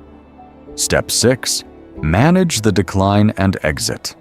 Close more stores. Sell the juiciest properties. Maybe flip the chain again to the next buyer with a shiny deck and the same idea. By the time bankruptcy or liquidation shows up, the real money has already been made on the land, the fees, and the debt. So what really happened here? This is a story of the same playbook running through different logos. Sears, JCPenney, Bon-Ton, regional names you grew up with. Different brands, same rabbit hole. And as we go deeper down this rabbit hole, things will just get crazier and crazier. And remember that cheap debt? That only works in a world where malls stay full, interest stays low, and there's always another buyer at the end. But what happens when interest rates spike? Malls start dying in clusters, and suddenly there is no greater fool left to sell to. When the anchor finally goes dark, the whole mall hears it. One Saturday, the parking lot is packed for Macy's coupons and back-to-school sales. The next, the lights are off, the doors are chained, and a 4-story concrete box is suddenly just dead weight. This is a story of what happens after that last clearance banner comes down. Department stores weren't just big tenants, they were the bait. They paid lower rent, sometimes almost nothing, in exchange for pulling bodies through the doors. Smaller stores signed leases with co-tenancy clauses that quietly said, "We're only paying this much as long as the anchors stay." So what really happened here when Sears or JCPenney finally left? Foot traffic cratered, those clauses kicked in, and the mall's entire rent roll started to unravel. Claire's doesn't want to pay full freight to sit next to a giant empty box. The shoe store 3 doors down suddenly has the legal right to walk away. Even the food court, which lived off bored dads and wandering teenagers, starts to empty out. Landlords cut deals, slash rent, beg tenants to stay, but every discount is less money to fix the roof or pay the loan. The decline isn't slow, it's a cascade. Physically, you can see the collapse in real time. One wing goes dark first, the one that used to lead to Sears. The escalator is temporarily out of order for 2 years. Security gets thinner, so the only people using that corridor are walkers doing laps, kids filming dead mall videos, and the occasional raccoon that somehow found its way into the ceiling. Maintenance costs don't go away. They just get divided by fewer and fewer paying tenants, until even basic repairs start to feel like a luxury item. At some point, the owner gives up on the whole thing being a functioning mall. They close one end, gate off corridors, maybe shut down the second floor entirely. What used to be a climate-controlled main street becomes a patchwork of half-lit hallways and plywood. And outside the walls, the damage keeps spreading. These places were giant tax engines. Sales tax from every sweater and pretzel, property tax on hundreds of thousands of square feet, business licenses, payroll taxes for hundreds of workers. When a mall dies, the city doesn't just lose a hangout spot, it loses a chunk of its budget. Property values in the area sag, which hits school funding. Police, fire, parks, libraries all feel the gap. For a lot of suburbs built around the mall, that was the downtown. Now the downtown is underwater, so cities and landlords start improvising. That old anchor becomes a call center with no windows. A former Dillard's turns into a medical clinic. One wing gets leased to a megachurch. Another becomes a fulfillment center quietly shipping boxes for the same online retailers that helped gut the mall. It's repurposed, technically. But instead of hundreds of retail jobs, you might get a few dozen office workers and some warehouse staff. As we go deeper down this rabbit hole, things will just get crazier and crazier. Because that dead mall in your town? It isn't just an eyesore or a weird backdrop for TikToks. It's the visible scar of a financial strategy that already paid out for someone else. Years ago, when the debt was sold, the land was flipped, and the risk was pushed onto your community. The only question now is, after you hollow out the anchors and let the mall rot, what exactly replaces the entire ecosystem that used to live inside it? So zoom out for a second. Instead of one sad mall in your hometown, imagine a drone lifting off and never stopping. It rises over your local dead Sears, the one with the plywood doors and the weeds poking through the loading dock, then keeps climbing until the parking lot becomes a gray stain in a sea of gray stains. This isn't one failed business. It's an entire landscape collapsing in real time. The drone starts drifting west. Below, you see the classic Rust Belt Mall, a half-empty JCPenney hanging on by a thread, a shuttered Macy's with its letters ripped off, just the ghost outline of the logo still visible. The asphalt is cracked like dry skin. Light poles flicker over a parking lot that used to be full every December. In 1980, department stores controlled close to 10% of all US retail. Now they're under 3% and still shrinking. Keep flying. The drone crosses cornfields and cul-de-sacs and lands over a Sunbelt power center that was supposed to be the future. There's a dead Dillard's, a hollowed-out Sears box, and a "For Lease" Call Now banner that has probably been there longer than some of your childhood friends' kids have been alive. More than 25% of US malls are projected to close by 2030, and when those department store anchors die, they don't just leave quietly. They pull the whole structure down with them. The shot keeps going. Suburbs, small towns, exurbs with names like Oak Ridge Commons, where there are no oaks and nothing in common. Different climates, different politics, same empty rectangles. This is a story of a national business model failing in public, one beige box at a time. It isn't a coastal problem or a rural problem. It's everywhere. Now, pattern interrupt. Drop the drone straight down, hard cut to ground level.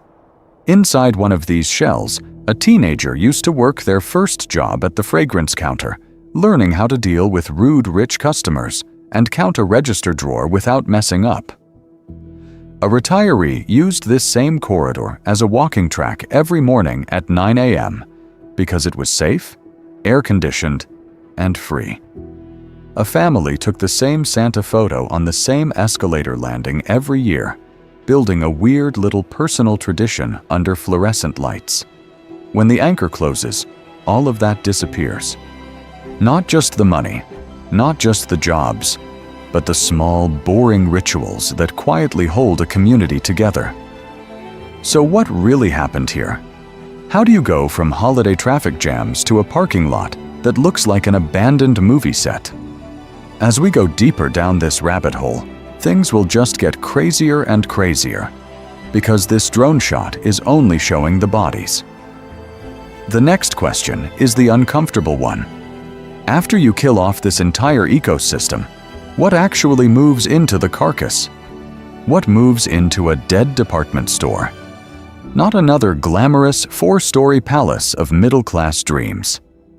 Usually it's a trampoline park, or a Planet Fitness wedged where the perfume counters used to be, a medical clinic where the shoe department was, a self-storage maze carved into what used to be housewares. Sometimes it's a fulfillment center, quietly shipping boxes out the back door, or a call center full of headsets and fluorescent lights. Every once in a while, the sign comes down and a community college campus or a DMV moves in. Same box, completely different story. On paper, this sounds efficient. The building is reused. The spreadsheet looks happy. The investors feel smart. But stand in the parking lot and ask a simple question. Who's actually coming here now? A gym brings in regulars, sure, but they park, swipe in, and leave sweaty. They're not browsing 3 floors of dresses and wandering into the jeweler next door. A trampoline park is great for birthday parties, but it's chaos in 3-hour bursts, then silence. A medical clinic is even quieter. People arrive at exact appointment times, stressed, in a hurry, usually leaving with a prescription, not a shopping bag. Self-storage. That's the perfect business if you hate customers. Once the boxes are in, traffic basically dies. The old anchor that used to spray demand all over the mall is replaced by boxes, treadmills, and call queues. The spillover money that kept the small businesses alive just evaporates. So what really happened here is that the old one big magnet model gets replaced by a weird patchwork. Each piece makes sense in isolation, but the ecosystem never comes back. And as we go deeper down this rabbit hole, local officials start to get pitched on the supposed upgrade. Don't just backfill the box, erase it. That's where the mixed-use gold rush comes in. Developers look at a dying anchor and don't see retail problems. They see land. Tear down the Sears, build 300 apartments.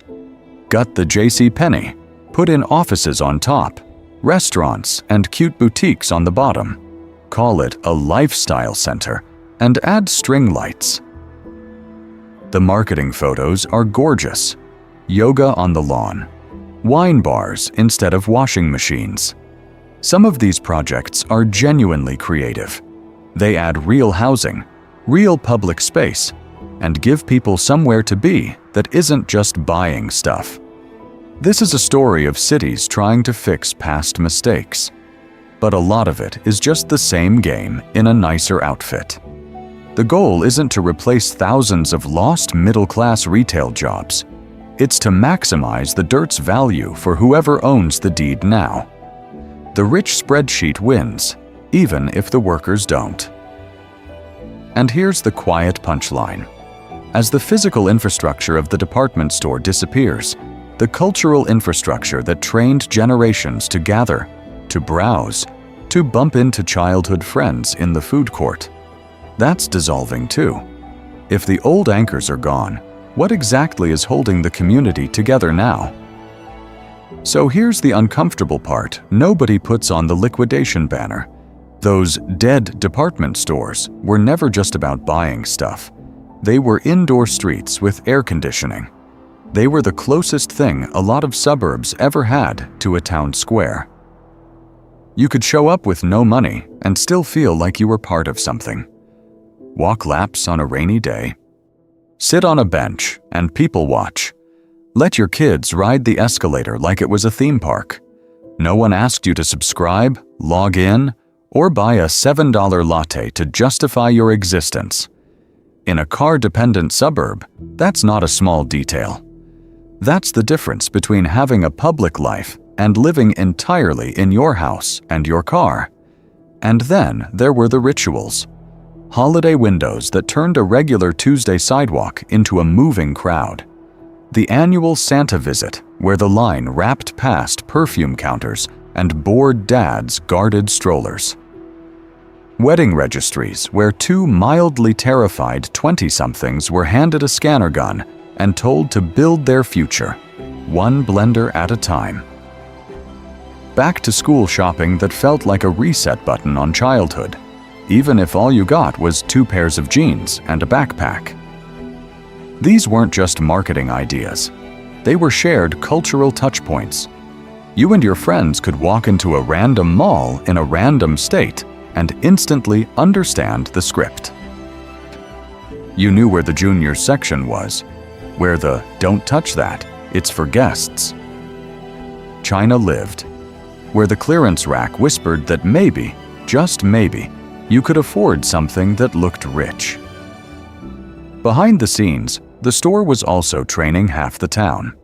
Low-stakes jobs for teenagers learning to show up on time and not yell at customers. Part-time shifts for parents who needed flexibility between school drop-offs. Supplemental income for older workers who didn't want to retire into staring at a TV all day. It wasn't glamorous business, but it was a ladder. You could start in shoes, move to cosmetics, maybe end up a floor manager. Not crazy money, but a visible path. Sociologists call these third places, spots that are neither home nor work, where you just exist around other humans. Coffee shops, libraries, parks. In huge swaths of the US, especially those sprawling suburbs built around highways and parking lots, the mall with its big anchor stores was basically all three combined, plus climate control. So what really happened here when those anchors vanish and nothing replaces them? As we go deeper down this rabbit hole, things will just get crazier and crazier. Because we're not just losing places to shop. We're ripping out the only indoor living room some towns ever had. And if the living room disappears, what exactly happens to the family that was built around it? When the living room disappears, The people who used to work there don't just vanish with it. They still have rent. They still have kids. The mall dies, but the bills keep coming. A typical department store worker was never getting rich. Think of the woman at the cosmetics counter, the guy folding denim in menswear, the retiree running the fitting rooms. Wages were low to moderate, often just enough to keep the lights on, and a lot of those jobs were part-time by design. However, that part-time status came with something valuable: flexible hours that wrapped around community college classes, a second job, or caregiving for a sick parent. This is a story of a very specific kind of promise. Not a "you'll be a millionaire" promise, but a "you might be a manager one day" promise. Department stores were ladders disguised as sales floors. You started seasonal, maybe in shoes or kids' clothes. You learned inventory, then supervising a team, then visual merchandising, then assistant manager. It wasn't glamorous, but it was a path. So what really happened here when those anchors shut down is that whole rungs of the local employment ladder were ripped out. Fewer entry-level positions, fewer chances to learn how to run a business, fewer middle management jobs that once held the middle class together. And the damage doesn't stop at the automatic doors. When an anchor store closes, the food court vendor who counted on lunch traffic feels it. The gas station by the highway off-ramp that used to serve weekend shoppers feels it. The nail salon, the pretzel stand, the tiny kiosk selling phone cases to bored teenagers, they all lose the river of people that made their crazy little ideas viable in the first place. One dark anchor can turn into a whole wing of dead gates in a matter of months. Talk to workers and you hear the same pattern on repeat. Someone gets laid off from Sears, picks up hours at JCPenney, then that store downsizes, so they jump to Kohl's or Macy's across town. Each move comes with new name tags, new "we're a family" speeches, and usually worse schedules. As we go deeper down this rabbit hole, you meet people who've survived 3, 4, even 5, going out of business sales, collecting severance checks that barely cover the gas it took to show up. Now compare that to what happens upstairs. Executives steer the ship into the iceberg and walk away with retention bonuses and golden parachutes. Private equity owners collect management fees and real estate spin-off money, even as the stores they control bleed out. In bankruptcy, the spreadsheet can still look like "mission accomplished" for investors who got paid on the way down. The risk is socialized onto workers and towns. The reward is privatized into a very small number of bank accounts. And in the next section, we'll see how that imbalance wasn't an accident at all, but the business model. Behind those mission-accomplished spreadsheets are real people picking up real phones. So picture this like a split screen. On the left, it's 9:12 a.m. in a half-empty department store in Ohio. Fluorescent lights, quiet cosmetics counter, 3 customers in the whole building. The store manager, Denise, is in the tiny back office, drinking reheated coffee when her cell buzzes. Caller ID. Corporate. She answers. A regional VP she's met twice launches into a script. Denise, I'm afraid I have some difficult news. After a comprehensive review of our portfolio, your location has been identified as a non-core asset. We'll be right-sizing the footprint in your market over the next 90 days. Her brain catches one phrase. 90 days. Everything else is static. She interrupts. Wait, are you saying we're closing? What happens to my team? What about severance?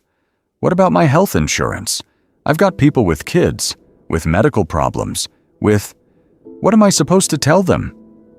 The VP keeps the tone calm, professional, almost soothing, like a flight attendant explaining turbulence.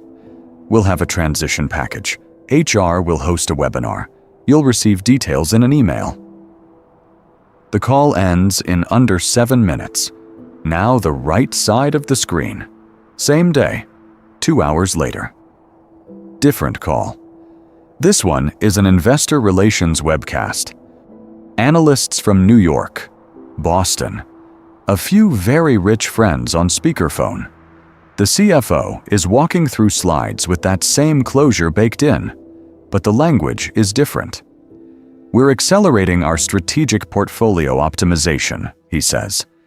Exiting underperforming boxes allows us to redeploy capital into higher yield opportunities and drive enhanced shareholder value. No one asks about Denise. No one asks about the cashier who's been there since your childhood, who remembered your mom's size by heart. Instead, they ask, can you quantify the uplift from monetizing those non-core assets? And how much margin expansion should we expect from right-sizing the footprint? Same event, same store, 2 phone calls that might as well be from different planets. On one side, shock, anxiety, scrambling.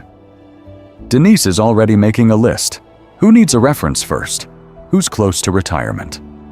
Can she find another job in a town where the mall is dying and 25% of similar centers are projected to close by 2030? As we go deeper down this rabbit hole, you start to see how crazy that gap really is.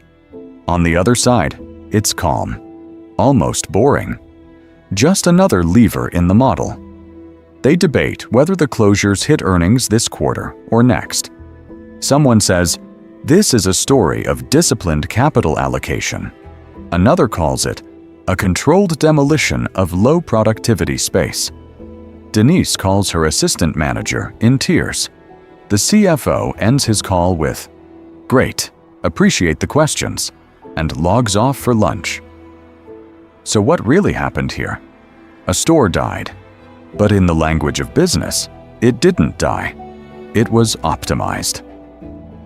Welcome to the spectacular rise and fall of the American department store, where the same decision is a crisis on one phone and a catalyst on the other. And in the next section, we'll see how the system was built to make that moral distance feel completely normal. So was this just nature taking its course? Or did someone load the gun first? Because yes, the headwinds were real. American shoppers didn't just wake up one day and forget where the escalator was. They changed. The middle class that built these 4-floor palaces got squeezed. Wages stagnated, student debt ballooned, and suddenly, buy a full-price suit at Macy's lost to wait for a promo and scroll on your phone. At the same time, the US quietly overbuilt retail into oblivion. More square footage per person than almost any rich country on earth, and way too many copies of the same store in the same dying mall. Then the internet showed up with free shipping. Amazon trained everyone to expect endless choice, low prices, and a search bar that actually works. Department stores responded with slightly nicer mannequins and a website that timed out at checkout. So yes, some decline was baked in. You can't run a 1980 playbook in a world where people buy couches from their couch. However, the speed of the collapse? That's where things will just get crazier and crazier. Because this is a story of companies that were already wobbling, then strapped on a backpack full of bricks. Private equity buyouts loaded chains with debt. Sale-leaseback deals unlocked value by selling the land under the store, then renting it back at higher fixed costs. On paper, that made the spreadsheet look rich for a few quarters. In reality, it turned every bad year into a crisis. Look at Sears. It didn't just lose customers, it was harvested. The operating business bled out while the real estate spin-off, Seritage, sliced up the land for better-paying tenants. In the UK, chains like John Lewis and Selfridges also faced online competition and changing habits, but they pushed into service, food, and experience instead of trying to win a financial engineering contest. In Japan, Isetan and Takashimaya leaned into curation and hospitality. Same global trends, different choices. Even inside the US, you can see the fork in the road. Nordstrom, which avoided the most extreme leverage games and kept investing in inventory systems, off-price concepts, and actual store upgrades, is bruised but alive. Meanwhile, peers that treated stores like ATMs, pulling out cash instead of putting in capex, turned into empty boxes with a logo. So what really happened here is not pure destiny. It's path dependence written in debt covenants. And as we go deeper down this rabbit hole, the question gets darker. If slowly killing your own business to extract short-term money was rational, what does that say about the larger system that rewarded it? If this was partly an execution, not just a natural death, who exactly ordered the hit? And why did Wall Street cheer? Wall Street didn't just cheer. It handed out the dynamite and offered a discount on the match. For almost 15 years, money was basically free. Interest rates sat near zero, and in that world, the old rules about what was a good business and what was a crazy idea started to blur. If you could borrow at 3% and promise 12%, you looked like a genius. Or at least, rich enough that no one asked too many questions. Cheap debt turned department stores into targets. Leveraged buyouts suddenly made sense on paper. Load the company with debt, cut costs, unlock value. Sale-leasebacks looked smart too. Sell the land under the flagship your childhood friends grew up visiting. Book a big gain, then rent it back at a higher fixed cost forever. The store kept the same logo on the door, but behind the scenes, the balance sheet quietly caught fire. This is a story of the cult of cheap money. In tech, it showed up as the growth at any cost unicorn. In retail, it showed up as unlock value now, we'll deal with the problems later. Different sectors, same religion. As long as capital was abundant, you could either lose money on every app download or starve a 100-year-old chain and still be told you were creating value. Look at the parallel. Venture funds shove billions into a company that sells office space and call it a physical social network. At the same time, private equity buys Sears, spins off the real estate into Seritage, and argues that the stores are worth more as empty boxes than as places that sell washing machines. Welcome to the spectacular rise and fall of the American department store, sponsored by low interest rates. Investors were desperate for yield. Bonds didn't pay. Savings accounts were a joke. So they went hunting in stranger places, retail real estate, distressed chains, anything that could be sliced into a financial product. A dying anchor in a half-full mall wasn't a community problem. It was a spreadsheet opportunity. Could you lever it? Securitize it? Flip it? That was the game. And when yield is the goal, short-term financial engineering beats long-term operational health almost every time. Why spend 10 years fixing merchandising, logistics, and store experience when you can do a sale-leaseback, a dividend recap, and walk away with your money in 18 months? As we go deeper down this rabbit hole, things will just get crazier and crazier. The same macro forces that inflated tech valuations to the moon also made it incredibly attractive to strip mine legacy businesses. If you could tell a big enough story about asset optimization, the actual customers wandering through half-empty floors didn't matter. The real customer was the capital market. But what happens when the cult loses its god? As the era of cheap money ends and rates spike, the entire model starts to wobble.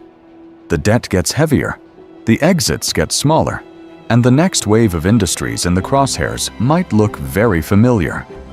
Which sectors are standing where department stores stood 15 years ago? and don't realize the bulldozers are already warming up. And here's where it gets weird. For an industry that once touched almost every American paycheck and every childhood mall trip, the actual referee response was a shrug.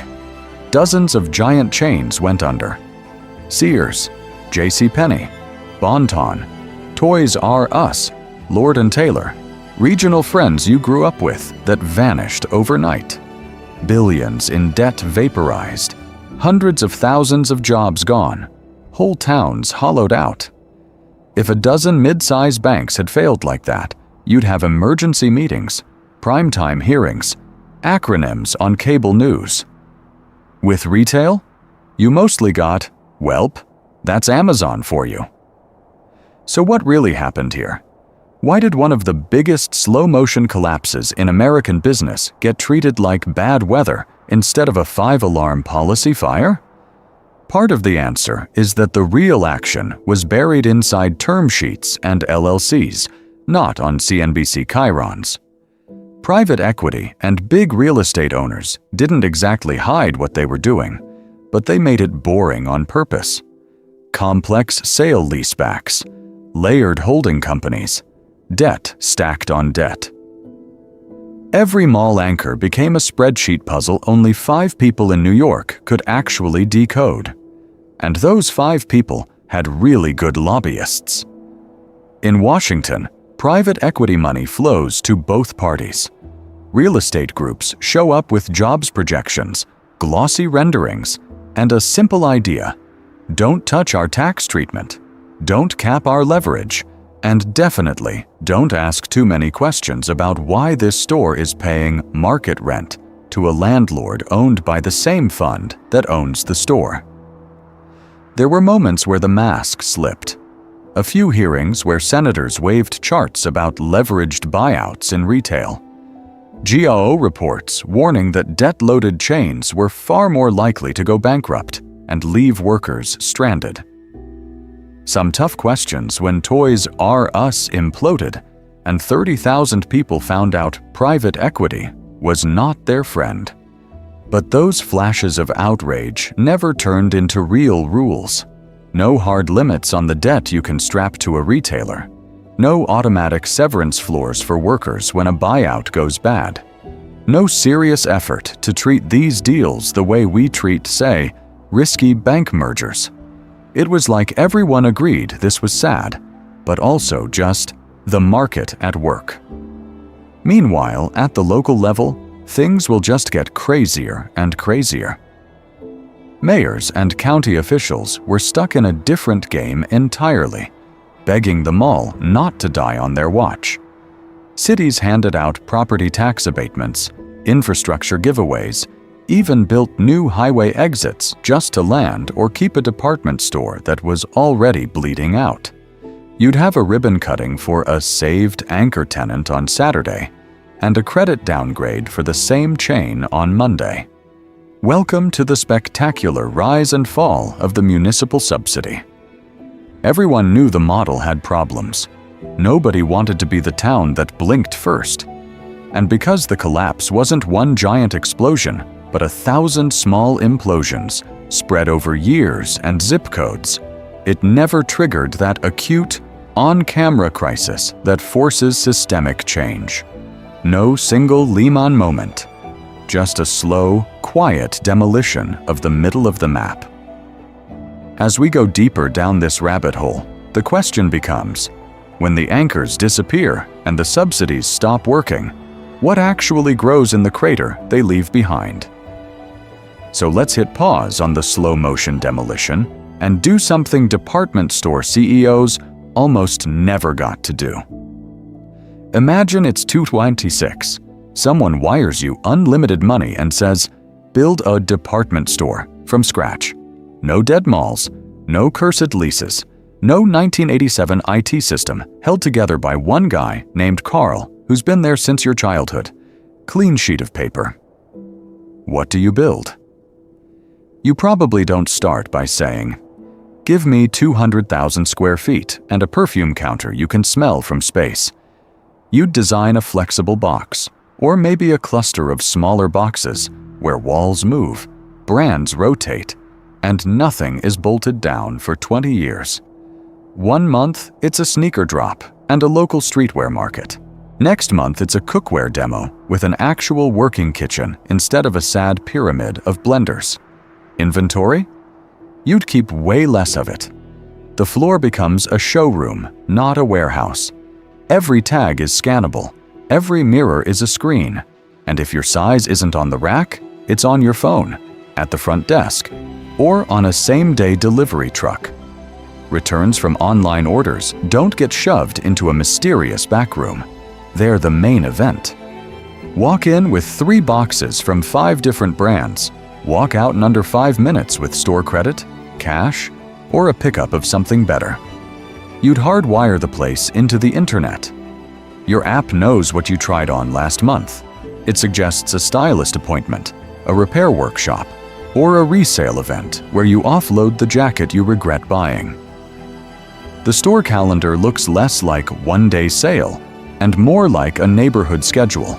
Live music, kids' maker classes, sneaker cleaning, maybe a tax prep pop-up in February because, yes, money problems are part of real life too. So what really happened here is not that nobody had these ideas, it's that the actual chains were handcuffed.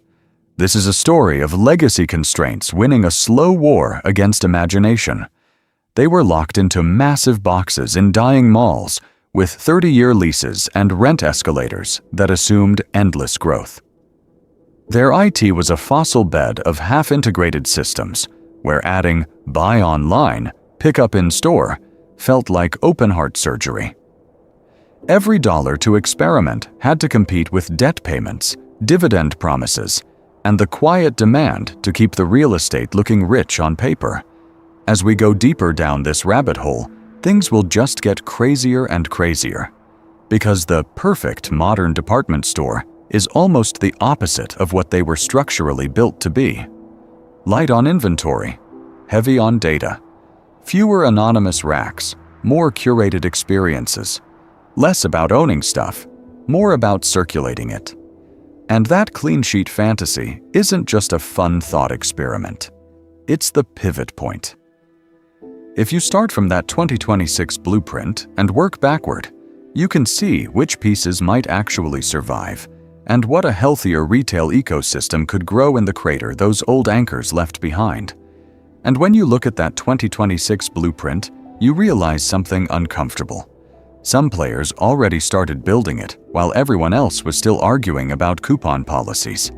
Take Nordstrom.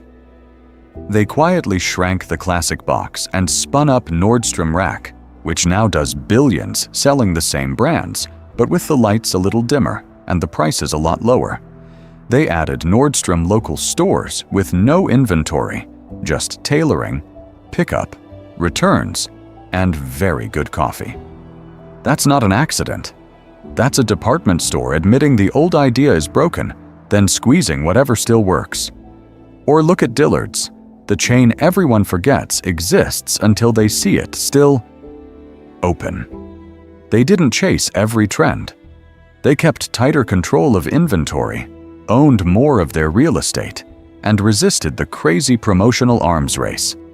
Less 80% off insanity. More, we actually made money this quarter. In a landscape of flaming balance sheets, boring discipline suddenly looked like genius. Then you've got the off-mall migration.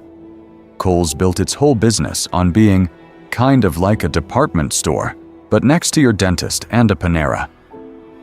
JCPenney is now trying to copy that, relocating to open-air centers when it can.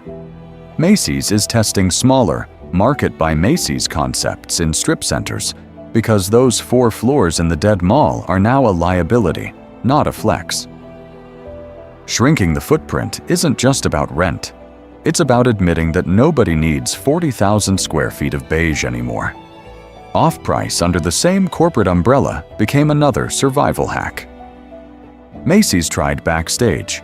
Saks spun off. Saks off Fifth. Even Neiman Marcus leaned on Last Call before shutting most of it. The message was simple. If customers won't pay full price, fine. We'll sell them the same stuff in a slightly worse building with a treasure hunt sign on the door. But the real divide between the dead and the merely limping? Data and logistics. Some retailers treated e-commerce like a side project. Others, like Nordstrom and even Target in its own category, treated every store as a node in a giant fulfillment network. Buy online, pick up in store, ship from store to cut delivery times. Use returns data to decide what actually deserves shelf space. It's not sexy, but in retail, boring plumbing beats rich branding when the money runs out. So what really happened here is that the survivors stopped thinking of stores as isolated boxes and started thinking of them as hardware for a software layer of algorithms, warehouses, and customer files. And as we go deeper down this rabbit hole, things will just get crazier and crazier, because even the winners don't look like your childhood field trip to Macy's anymore. They're smaller, more specific, and a little ruthless. This is a story of adaptation, but also extraction. Every one of these strategies can be used to reinvent an institution, or to harvest it. And the difference comes down to who's actually in control when the spreadsheet says the old model has to die. And that who is where this stops being just a retail story and starts looking like an X-ray of the American economy. Because what happened to department stores is basically a crash course in financialization. Once upon a time, the way you made money in this business was boring. Buy inventory, treat customers decently, hope they come back with their friends. Profit showed up slowly, in December, with wrapping paper. Now, the real money was in chopping the company into pieces and trading the parts like a Lego set for rich adults. So what really happened here is that the spreadsheet became the main customer. You had sale leasebacks, where a chain would sell off its stores, book a short-term gain, then rent the same buildings at higher and higher rates. You had private equity deals that loaded brands with crazy debt, then siphoned out fees. On paper, it looked efficient. In reality, it was like making a marathon runner sprint with a piano on their back. This is a story of who actually gets paid. When Sears lost over 90% of its value before finally collapsing, the workers saw layoffs, the towns saw empty parking lots, and the pension funds saw problems. But the real estate spin-off built to monetize Sears' land? That was designed to capture the upside of the dirt under the store, not the people inside it. Gains flowed to asset owners and financial intermediaries, while everyone else was left sweeping confetti after the going out of business party. And as we go deeper down this rabbit hole, it starts to look uncomfortably familiar. Healthcare chains where hospitals are bought, carved up, and saddled with debt, while the lobby plants die and wait times explode. Housing developments turned into financial products, where homes are less shelter and more yield. Media companies where your local paper isn't a civic institution, it's just one line item in a distressed asset fund. Different sectors, same idea. The core service gets tangled in complex financial structures until serving the customer is almost a side quest. Most of the time, you don't see this. It lives in bond covenants and LLC charts and late-night calls about refinancing. But malls are physical. When department stores go from Gilded Age palaces to boarded-up anchors, it's one of the few times this abstract shift literally shows up as a dead escalator in your hometown. It's the visible rust on an invisible machine. And if this is how we treat institutions that once defined everyday life, what does that say about the next generation of businesses we're building now? The apps, the platforms, the shiny disruptors that already speak fluent spreadsheet from day one. In the next section, we're going to follow that question to a place that makes the empty mall look almost comforting. We started with palaces. We're ending with plywood. From Gilded Age temples like Marshall Field's and Macy's, where a Saturday trip was basically a civic ritual, to those fluorescent suburban anchors holding up every mall in America, the department store was supposed to be permanent. 4 floors, 2 escalators, and 1 promise. The middle of the country had a middle of the market, and it lived right there between perfume and appliances. Then the escalators kept going down. We watched those palaces turn into hollowed-out shells, whole levels quietly roped off, escalators frozen mid-climb, clearance racks where the grand staircase used to feel like a runway, and finally, the last stage. Liquidation banners, everything, must-go sales, and glossy redevelopment pitch decks that somehow look way more excited about a parking lot than 100 years of memories. So what really happened here? This is a story of a business that didn't just lose relevance or get blindsided by an app. A huge chunk of American department stores were systematically harvested. The money wasn't in selling dresses anymore. The money was in the land under the store, the debt on the balance sheet, and how fast you could strip mine both. Private equity shows up, calls it a turnaround, and loads the place with crazy levels of debt. Sale-leasebacks flip the real estate into a separate pot of gold, then rent it back to the same struggling chain at higher and higher rates. Cheap money from a decade of low interest rates turns every fading brand into a financial engineering playground. On paper, everyone looks rich. In reality, the carpet is being pulled up while customers are still walking on it. Meanwhile, decades of underinvestment quietly rot the core.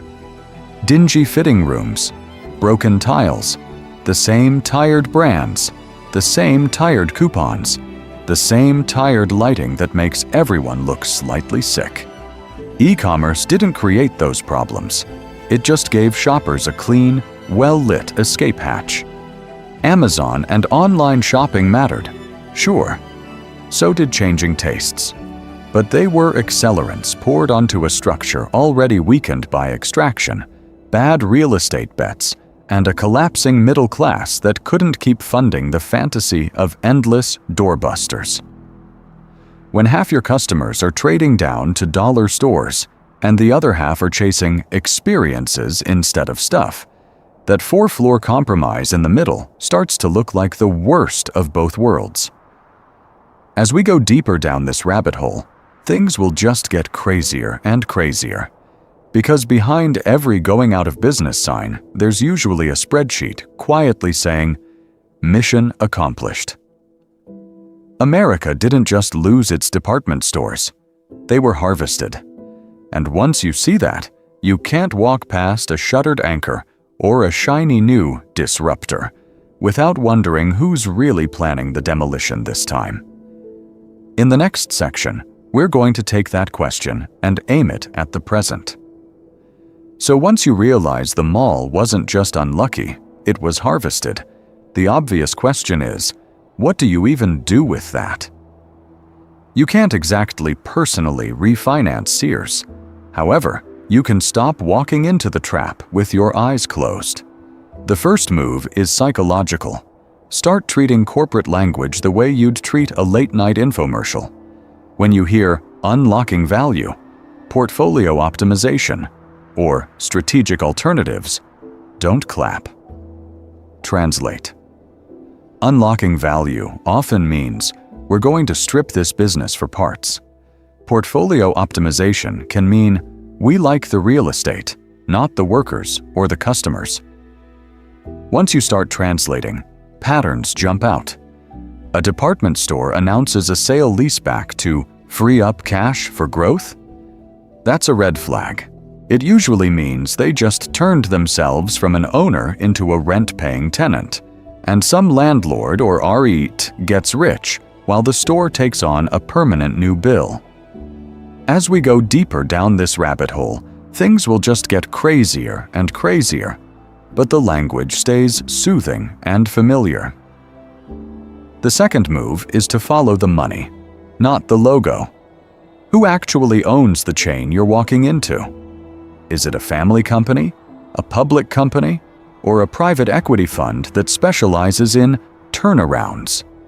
Who owns the land under that store, and how do they make money from it? If the answer is by loading the business with debt and paying themselves fees, you already know how this story usually ends. You don't have to become a forensic accountant. Simple questions work. Before you blame Amazon killed them all, ask, was this place already drowning in debt? Did they cut staff, let the roof leak, and stop investing 10 years ago? Or did some genius with a spreadsheet decide the store was worth more dead than alive? Then there's the small, unglamorous stuff you can actually do. When you have the option, steer a bit of your money toward local shops, co-ops, or worker-friendly chains that aren't being used as an ATM by a hedge fund. If you find a business that treats employees like humans and not cost centers, that's rare. Protect it. Talk about it. Bring your friends there instead of just sending another package to your porch. And if your budget or your town doesn't give you many choices, there's still one powerful move left. Share the playbook. Explain to your parents that going out of business isn't always about lazy workers or greedy unions. Explain to your friends that retail apocalypse leaves out who wired the explosives. No individual is going to reverse 40 years of financial engineering by buying one extra pair of socks at the local store. However, understanding the script means we don't have to act surprised every time the ending repeats. So what really happened here is not just a retail collapse, it's a business model. And once you see the model, you can spot it earlier. This is a story of endings, but it doesn't have to be only that. New retail models and community spaces can still be built inside old shells. Libraries in dead anchors. Food halls where there used to be fine china. Maker spaces where perfume counters once stood. Welcome to the spectacular rise and fall of the American department store, and maybe the slow beginning of something better. In the next section, we're going to look at what might actually replace these four-story ruins, and who's already quietly drawing up the blueprints. So before we race ahead into what replaces these ruins, pause for a second and zoom out. Because this isn't just a story of malls, it's a story of whole childhoods getting boarded up and leased back to a lender. Everyone watching has a version of this. The Sears where your grandparents bought their first nice fridge. The JCPenney where you got dragged for back-to-school jeans. The Macy's that did the big Christmas windows. When did your local one die? What year did the escalators stop working and the perfume counters turn into ghost towns? Drop it in the comments with the city and the store. If enough people do that, the comment section basically becomes a live map of the controlled demolition of American retail.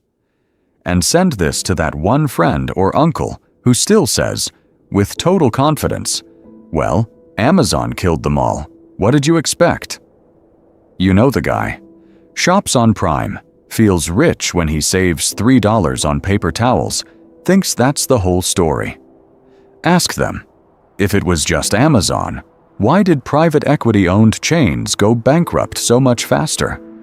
Why did Sears lose over 90% of its value while the real estate under it quietly became a separate business that could be stripped for parts? So what really happened here? That's what this channel is trying to untangle. Not just one dying department store, but the way money and power keep rewiring everyday life while everyone's arguing about free shipping. As we go deeper down this rabbit hole, things will just get crazier and crazier. Because this is not the only industry where going out of business actually means mission accomplished on somebody's spreadsheet. If you want to follow that bigger investigation, subscribe. This episode is one chapter in a longer series on financialization, private equity, and all the quiet ways debt and leases can hollow out a business from the inside while the logo is still lit. There are deep dives on how leveraged buyouts work, on other chains that got harvested, and on why your favorite mid-tier brands keep restructuring right before they vanish. Think of it like a season of one long story about the middle class being sold off in pieces. Department stores, grocery chains, nursing homes. Every time, the pattern looks familiar once you know where to look. Because the next time you drive past a dead mall or see a bright yellow store closing banner flapping in the wind, you'll know it's not just nostalgia dying in there. It's a business model that somebody already cashed out on while the lights were still on. And in the next section, we're going to ask a harder question. When those lights come back on, who are they really coming back on for? So picture this. Not a $47 billion unicorn imploding in Manhattan, but something quieter. The last department store in your town slowly running out of Saturdays. In your childhood, it was huge. It smelled like perfume samples and new carpet. The escalators felt like a ride. You'd get lost between cookware and toys, and somehow always end up back at the watches, staring at the rich people jewelry. That place hosted school shoes, prom dresses, maybe even your first real job with a name tag and a 15% discount. Go back there in your head for a second. Full parking lot, automatic doors whooshing open, 3 registers beeping at once. There was a human at every counter. A friend's mom in cosmetics, your neighbor in men's suits. The store felt like a small city that just happened to sell towels. Now, swap in the version that probably exists today. Faded logo, half-lit sign. You walk in, and the first thing you notice is the silence. One person at the register. Entire aisles with no staff in sight. Clearance racks that look like they've been picked over since the Obama administration. The escalator works, but it makes a noise it definitely didn't make in your childhood.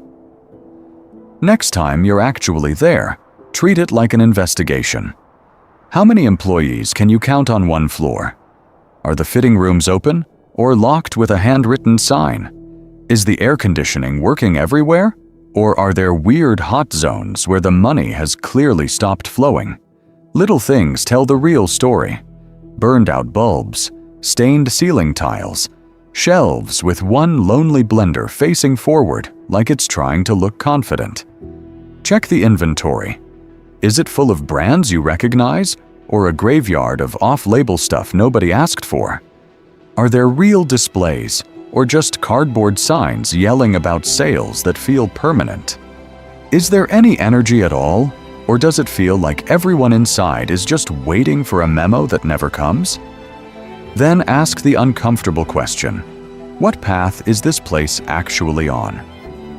Is it somehow in the middle of a real reinvention, with money going into new layouts, better tech, maybe events that don't feel like they were planned in 1997? Is it in slow, polite decay, where the plan is basically ride the lease out and hope? Or is it already penciled in on someone's redevelopment plan as future luxury apartments with ground floor coffee concept? Because even if that store disappears, the needs it covered don't. People still need accessible jobs. Teenagers still need somewhere to wander that isn't just a gas station. Families still need shared rituals that don't require a subscription and a shipping label. When the box dies, those needs don't get a severance package. They just drift. So what really happened here is bigger than coupons and bad carpet. This is a story of a country quietly swapping out one kind of shared space for another, with no guarantee the replacement is for you. The era of American department stores is basically over. But as we go deeper down this rabbit hole, the real tension is what comes next. Who designs it? And who gets left standing in the parking lot when the lights finally go out? Who gets left standing in the parking lot when the lights finally go out? If you're still here, you're not just a casual shopper in this story anymore. You're the person who wanders past the mannequins and goes straight to the back office to read the lease agreements. You're in the tiny group that actually reads the footnotes of the economy, not just the headlines. Because once you see how department stores were quietly harvested, it's hard not to notice the same fingerprints somewhere else. Newspapers didn't just lose to the internet. They got loaded up with debt, sold their buildings, cut the newsroom, and kept the coupons. Nursing homes didn't just struggle with costs. They got sliced into LLCs, so if anything went wrong, the liability would be as empty as a Sunday shoe department. Rental housing? That's just the mall, but for your life. Your childhood idea of a local landlord with a ring of keys gets replaced by a spreadsheet in a private equity office. Rents go up, maintenance goes down, and somehow the building is always too broke to fix the elevator, but rich enough to pay a dividend. So what really happened here is not just about escalators and perfume counters. This is a story of how the same financial playbook keeps getting run on different parts of everyday life. First, it was the mall. Then, the newspaper in your hometown. Then, the nursing home your grandparents might need. Then, the apartment your friends are barely hanging on to. If you want to go deeper down this rabbit hole, there's basically a whole playlist of controlled demolitions waiting. The WeWork episode is the obvious next stop. Welcome to the spectacular rise and fall of a tech company that was really a risky real estate bet with a messiah complex. Or jump to the investigation into how private equity turned boring, stable businesses into time bombs, and why things will just get crazier and crazier as cheap money runs out. If you've made it this far, you're already in the top few % of people who actually want to understand where the money went. So if you want to keep seeing how these stories connect, turn on notifications, or join the mailing list and Discord linked below so you don't miss the next deep dive when another going out of business banner quietly appears. The wild part is none of this is hidden in a secret vault. The numbers are in public filings. The documents are in court records. The plans are in investor decks. They're all sitting there in plain sight, while most people just walk by on their way to the food court. The department store era is ending, but the game that killed it is still very much open for business.